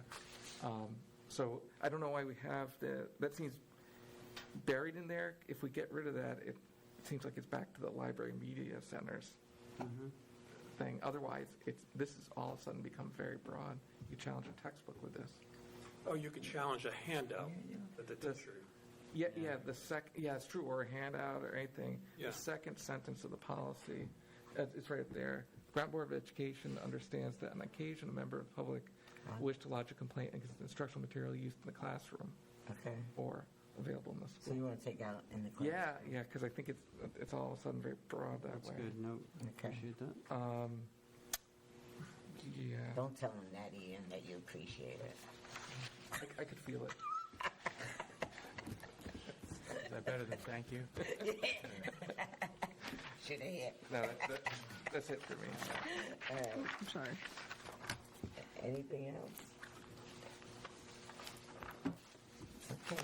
All those are in favor of approving,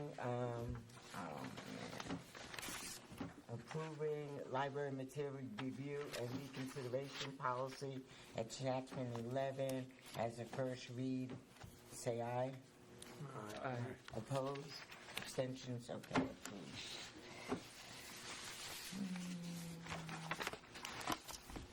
Next is to approve policy 6161.13, library collection development and maintenance as a first reading, and that's attachment number 12. Do I have a motion? So moved. Thomas. Do I have a second? Second. Adrian? Okay. All right. Ian? It's, again, very similar to, this is sort of a subsidiary to the other policy. And this comes straight from Cade? Yeah. Basically just setting up the groundwork for a regulation so that there's an internal review process that is not instigated by a complaint from the community, but it's just internal that our library media specialists will take a look through all the stuff that they have. Maintenance, refreshing. Maintenance and repair. Ian, these are state mandated policies? Did the state mandate these policies? Yeah, they have legal references. Yeah. Yeah. Okay. Well, what's not mandated though, right? I don't think it's mandated. I think they're just. It's from CABE. Yeah. There's something about the state, and we were supposed to have this way before this time, but... Well, it's stuffed into an omnibus. If you read the title of the bill that they draw the legal reference from is an omnibus bill, so it's the big Hoover vacuum of bills they do at the end of the fiscal year, where they throw in a bunch of stuff. So a lot of stuff ends up in those bills. And in our lap. Yeah. So, personally, I didn't take it as like a hard mandate from the state because of where it came from, but It is a good best practice, though. I think it provides like a bit of an umbrella to allow the school district to develop these regulations, and we can kind of see how they evolve, and if they need further adjustment, we can do so. It doesn't say anything. It doesn't say anything. The only section of this thing of this policy that says anything is the second one.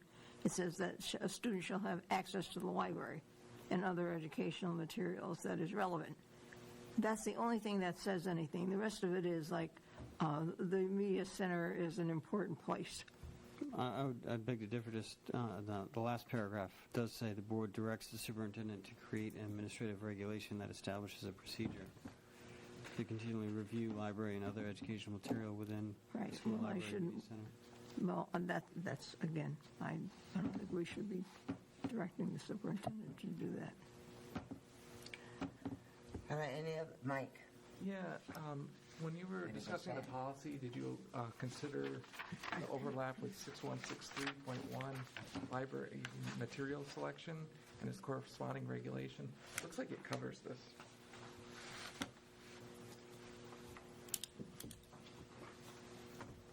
Well, that's something they can consider. What was that? 6163.1 library material selection. 6163. .1. And it's got a corresponding regulation, 6163.1. I won't read the whole thing, but one of the points is responsibility for the selection of all library materials is delegated to the professional certified library staff through the building principal, et cetera, et cetera. All right, well, they could take a look at that because this is on their first reading. Yeah. So you could take a look at it. So what you're saying is it may be redundant and may not. Yeah, I think we've got this one. Yeah. Or combine it if you want to add something. Got it. So based on that, I'm going to vote against the first reading because I don't think we need this policy. Because we have it, I think. Yeah, but it doesn't hurt to take a look and make sure. Yeah, that's why I'm going to. It doesn't hurt to go back and let the committee take a look at it. Yeah, that's fine. Dean? So, I don't have great confidence. My lack of confidence may be misplaced. But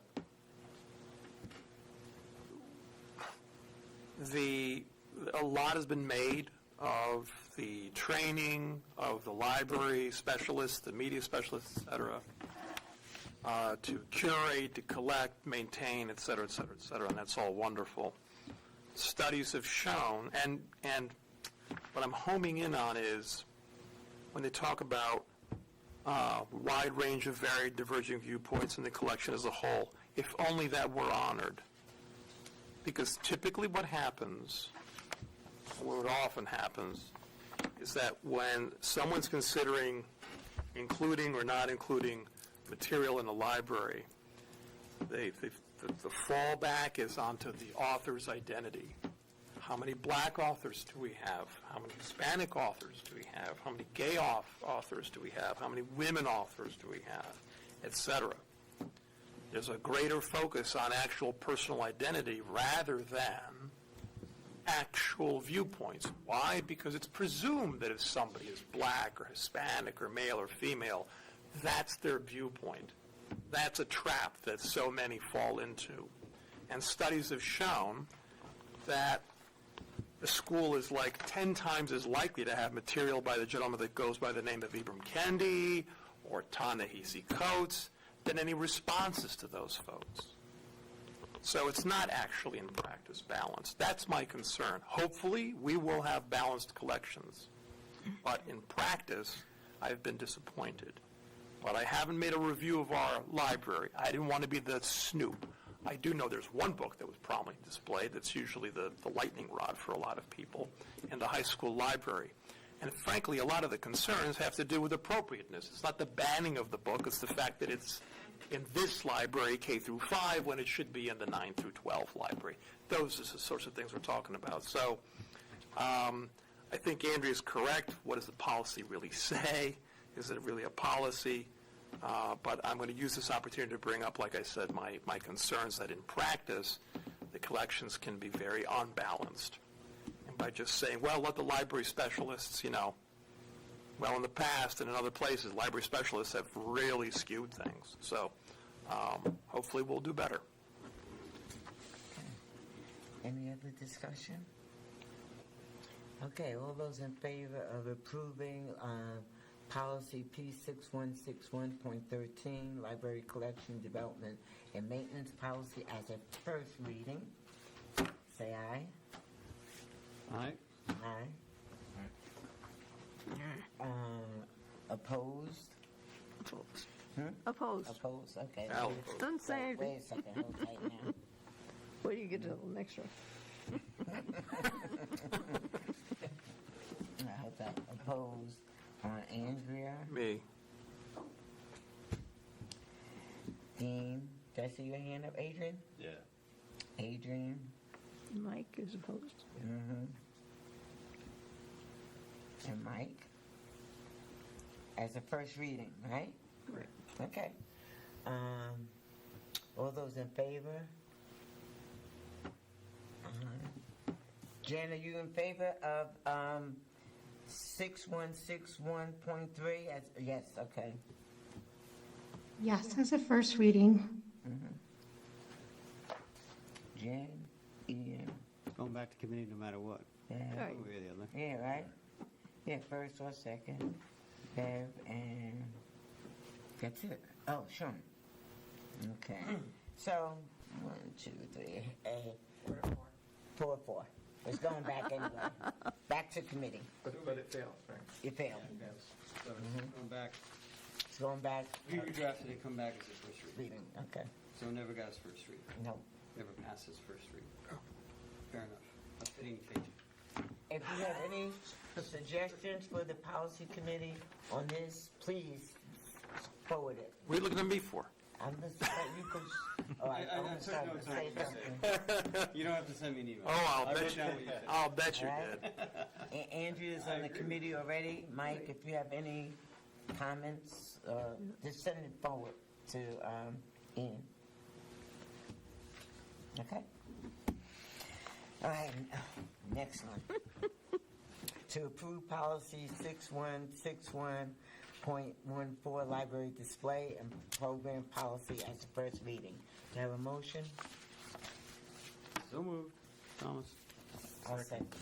Oh, Sean, all right, Sean. All right, go ahead. And that's attachment number 13. So again, as a related policy to the other two, this just is more specifically about displays and programming that may occur in the library. This says nothing, absolutely nothing. There's a lot of needless words. Agreed. Yeah. All it says is that the board acknowledges, the board recognizes. Did you all talk about this in committee? Yeah, and I said it said nothing there. It was one of the last ones we did, and Yeah. Yeah, it's the end of the evening. Yeah. But it was basically like, an open punt to the board to even get a sense of is there something here to be dealt with? Because that was your comment, I think, at the. Yeah. This one finally broke you. Say that again? This one was the one that made you snap. Yeah, they're ridiculous. I don't think Michael's happy with this one either. I see with his glasses. Well, I agree with Andrea. I don't think it actually says anything. And then I am concerned that we're in policy talking about displays in a library, but should we have a policy about displays in classrooms? That's reaching deep in. Overreaching. So I have a feeling they'll do their job and do it well, as they have been. So This policy isn't covered in an existing policy. I will say that, but I don't think it doesn't currently really say anything. So, and if it did, I'd be worried about what it said. Yeah. Well, maybe we can contact Cabe and see. I mean, what's his name, Jody? Yeah. Yeah. What is out this? to see, Yeah. what he thinks. But my read on it was, again, when we were discussing it in the committee meeting, was that the three of them together, the idea was, the way I thought the intent of the policies were to extend some level of protection to library and media specialists should there be complaints. But then again, if that's the case, then these two could be wrapped up and folded into the original one. And it would all be covered in one, which may already actually exist in 6163. So we have to. Are these components of it? Yeah. So And check. I got some homework to do on that. And check and see if these are mandated policies. Yeah. This came from the state that we have to do it. Yeah. So more research is required. You want to say something? No, I just would ask that Erica send these to me, and like you're inviting everybody to comment. So if she would send that, I'll copy Ian as well. Okay, so all those approving policy P61, God bless you, 6161.14 as a first reading, say aye. I think I'm obligated by Robert's rules to vote for my own motion. Yeah. No, the seconder doesn't have to. Are you sure? Yeah, the seconder can just second for the sake of discussion. Yeah. But technically, there's the person who makes the motion can't vote against the motion. So you got me stuck on that one. Yeah, I was reading some other things about Robert's rules recently, so I came across that. All right, here we go. Sean, So I'm in favor. You're in favor. Ian's in favor. Sean? A matter of duty. Sean? Michael? No. No. Mike's no. Andrea? No. Adrian? No. Dean? No. Jen? So I'm trying to understand, right? Like, if a question. If we're voting no, like, is it not going back to policy? Because if we vote yes as a first reading and sending it back to policy, what is the no vote meaning? If I could answer? Go ahead. All right, so my understanding is that basically a no vote sends it back to committee, and we could either like take it as a committee and just decided to kill it all together and say that it's not worthy, or try to fold it into another policy, or see if it overlaps, or if another policy already covers the ground, and we can never pass it out of committee again if we so chose as a committee upon further consideration, based on the harsh rejection by the board.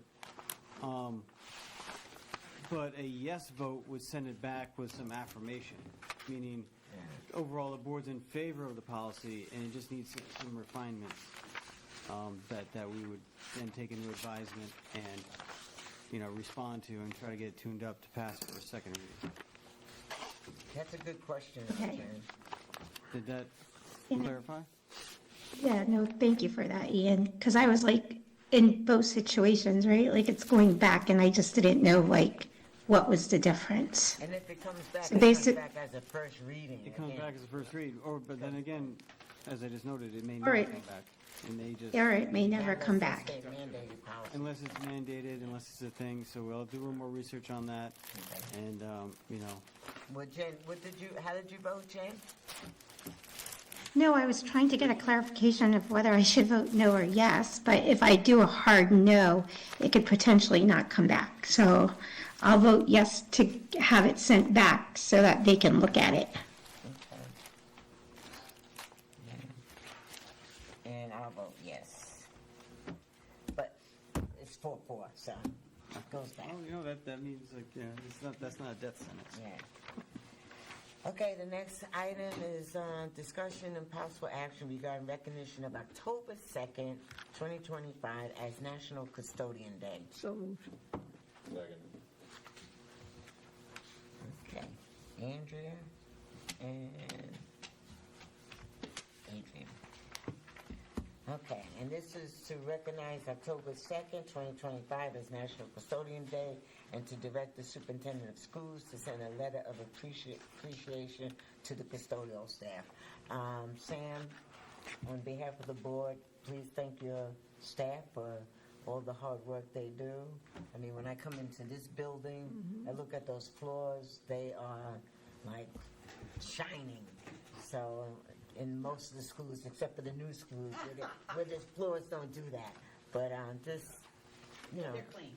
They're clean, and that's what counts. So thank you, staff, for all their hard work. And it's so much more than that, Sam. Because I can't tell you, when I was a principal, how many times your staff has saved my little soul.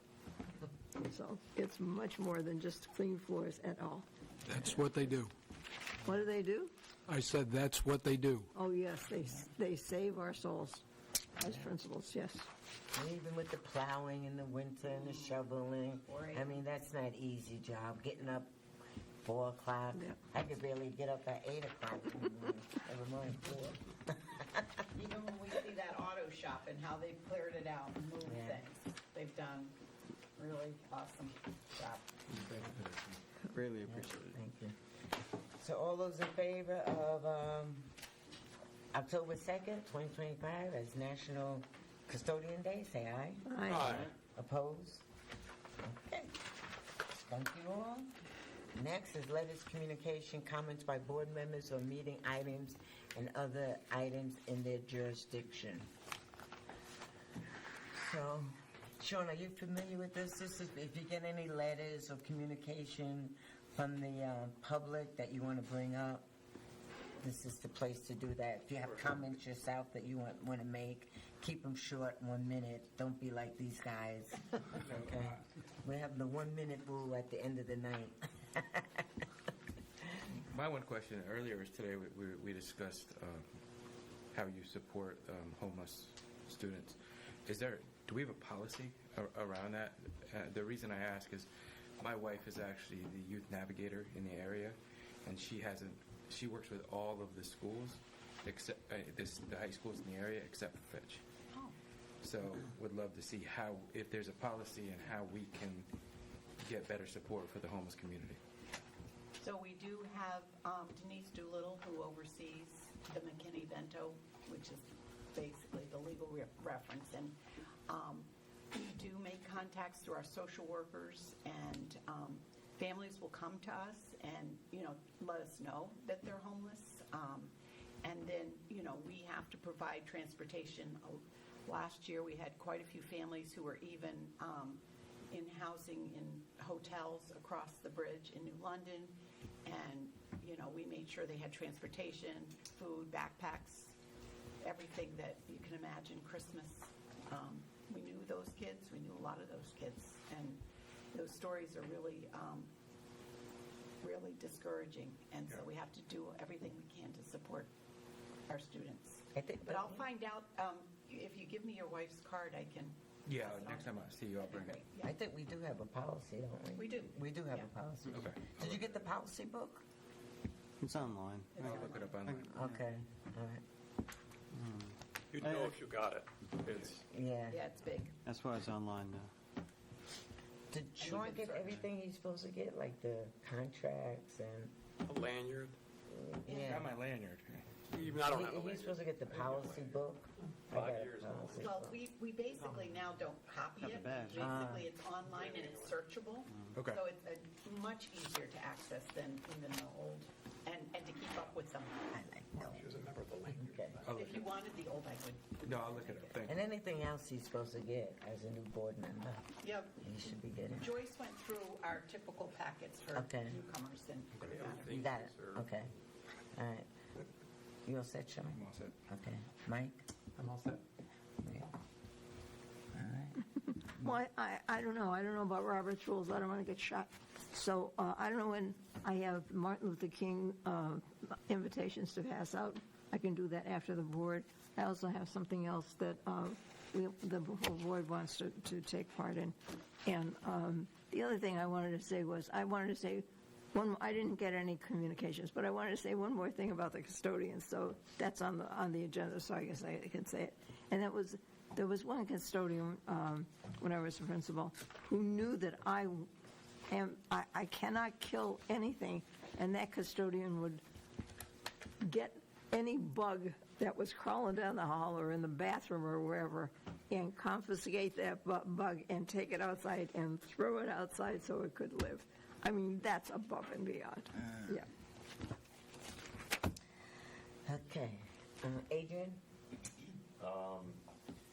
Yeah, I received a lot, over the past month, some emails on robotics. I'm happy to hear that we're moving forward, and it looks like we're going to have robotics in there more or less on schedule. And then also, I did actually hear about, cuts in sports in middle school, so I'd love to hear how many kids we actually are cutting from, that are trying out for sports that aren't making it in middle school. So I don't know if we can get an update on that. I know now is soccer season and some other sports, maybe not so much, but in the winter we have basketball and other things coming up. So it'd be nice for the board to get updates on that. We're supposed to have Mark Romano come to one of our CLW meetings to talk about middle school sports and maybe sports in general. So maybe he can come to one of the CLWs. we can invite them. Okay. All right, that's it. Thank you. Dean? No, I was going to say something and I won't. I don't mean to tease you. I just stopped myself for a second. Thank you for that. I received a number of communications about robotics, but again, that it seems like we're well on the road to recovery with that. So thank you all again. And I did receive some communications about about AI, and one parent in particular was very concerned about how it was being implemented in the classroom. And so I think as we look at regulations, I'm going to be keenly interested in how that interacts between like teacher, student, and work and all that. So I very much look forward to those regulations. And when you get a concern like that, please forward it to the teacher and the principal so that they can really get some, they can be heard. So I think Through that's you. really important. What's that? Through you. Yeah, Right. yeah. Okay. That would be great. Yeah, sure. Okay, Jen, I don't have anything. thank you, Jen. And I had a communication about a bus issue, but I already forwarded to the superintendent, so. And of course, robotics and everything else. Okay, so you have the advanced planning. You see all the meetings. I don't think there's anything to add for October. This is for October. Suggested agenda items. If you can get us some information on board vacancies, that'd be good. Not board vacancies, staff vacancies. For the meeting calendar, we've got one tomorrow, right? Yeah. I just One note. Tomorrow at 6:30. in person. In person. On the meeting calendar, I just noticed there's some emails back and forth about this earlier today. The policy committee meeting for the October 14th is canceled. There's a conflict with the cow meeting because of Oh, yeah, I saw that. 13th. Yeah, or Indigenous Day. Did you reschedule? No, I would rather just hold it until November. And Okay. now, because especially considering the discussions we had tonight, there's a good bit of research and some refinement that needs to be done here, and I'm more than willing to take that on. But time is needed for that, so. So And no plus- policy until November. No policy until November. And now that Beverly? we approved, go ahead, Jane. Where it says liaison committee TBD, it's the Groton Public Library, room 4. I left a message with Joyce, so she's probably going to fix that, but just for general info. Okay. And it should be Town Council, RTM, Board of Ed, City Council. Is the community center or the senior center? No, Groton Public Library, she said. Oh, Groton Public Library, GPO, got it. Room 4. Okay. And now that we approved the strategic plan, can we get that on the board agenda like every other month where we are with that? Because what I'm reading is that's something that shouldn't be just, okay, we did it and that's it. We should be like looking at it. I was going to say every month, but I'll give you a break and do every other month. What you're going to see is the alignment of the strategic plan to a district improvement plan and to school improvement plans. So when the principals come in to share their data, which will be happening in the next couple months, you will be able to see the action plan in terms of their school improvement plan. So that reiterates and will bring you back to those 5 pillars that will, really be connected. And Dr. Mancini and the committee made sure that that was in alignment, so. Okay. So like every other month, after the principals come in and review their data, let's like put it on the agenda so we can review it, see what we're doing. Anything else? So what does Robert's rules say about this? Can I pass them out now or no? It's a communication. I think that counts. Yeah. So communicate. Yeah. Say what? Yeah, That's communication? Okay. I got So- one in there. Yeah, here's yours. I got one in the mail. Here's Adrian's. Here's Dean's. Sean. Mike is here somewhere. Sean, here's Ian. Mike and Sean. And Sharp corners. so, if you're, here's what we should do. If you send it in, indicate that on it that you're the Board of Ed, and then Susan, if you would send me a list of people who are, or Beverly, either one, of some, so that we can put the table together of Board of Ed. Yeah. Who do we send the checks to? Do we send it to the high school or? I don't know, what have you done in the past? See, here's the, RSVP. yeah, you can send that right here. Oh, okay. Yeah. There you go. Okay. I thought you was going to say if you say you're on the Board of Ed, you get a discount. That would be nice, right? We're paid to. Or you get the filet mignon instead of the chicken. So I have, Susan, do you want to, or Beverly, do you? We'll see these guys tomorrow. Okay. Okay. Jen and Jay. We'll see them tomorrow. Okay, thank you. Okay, Dr. A. Whoa. you're on. All right. So,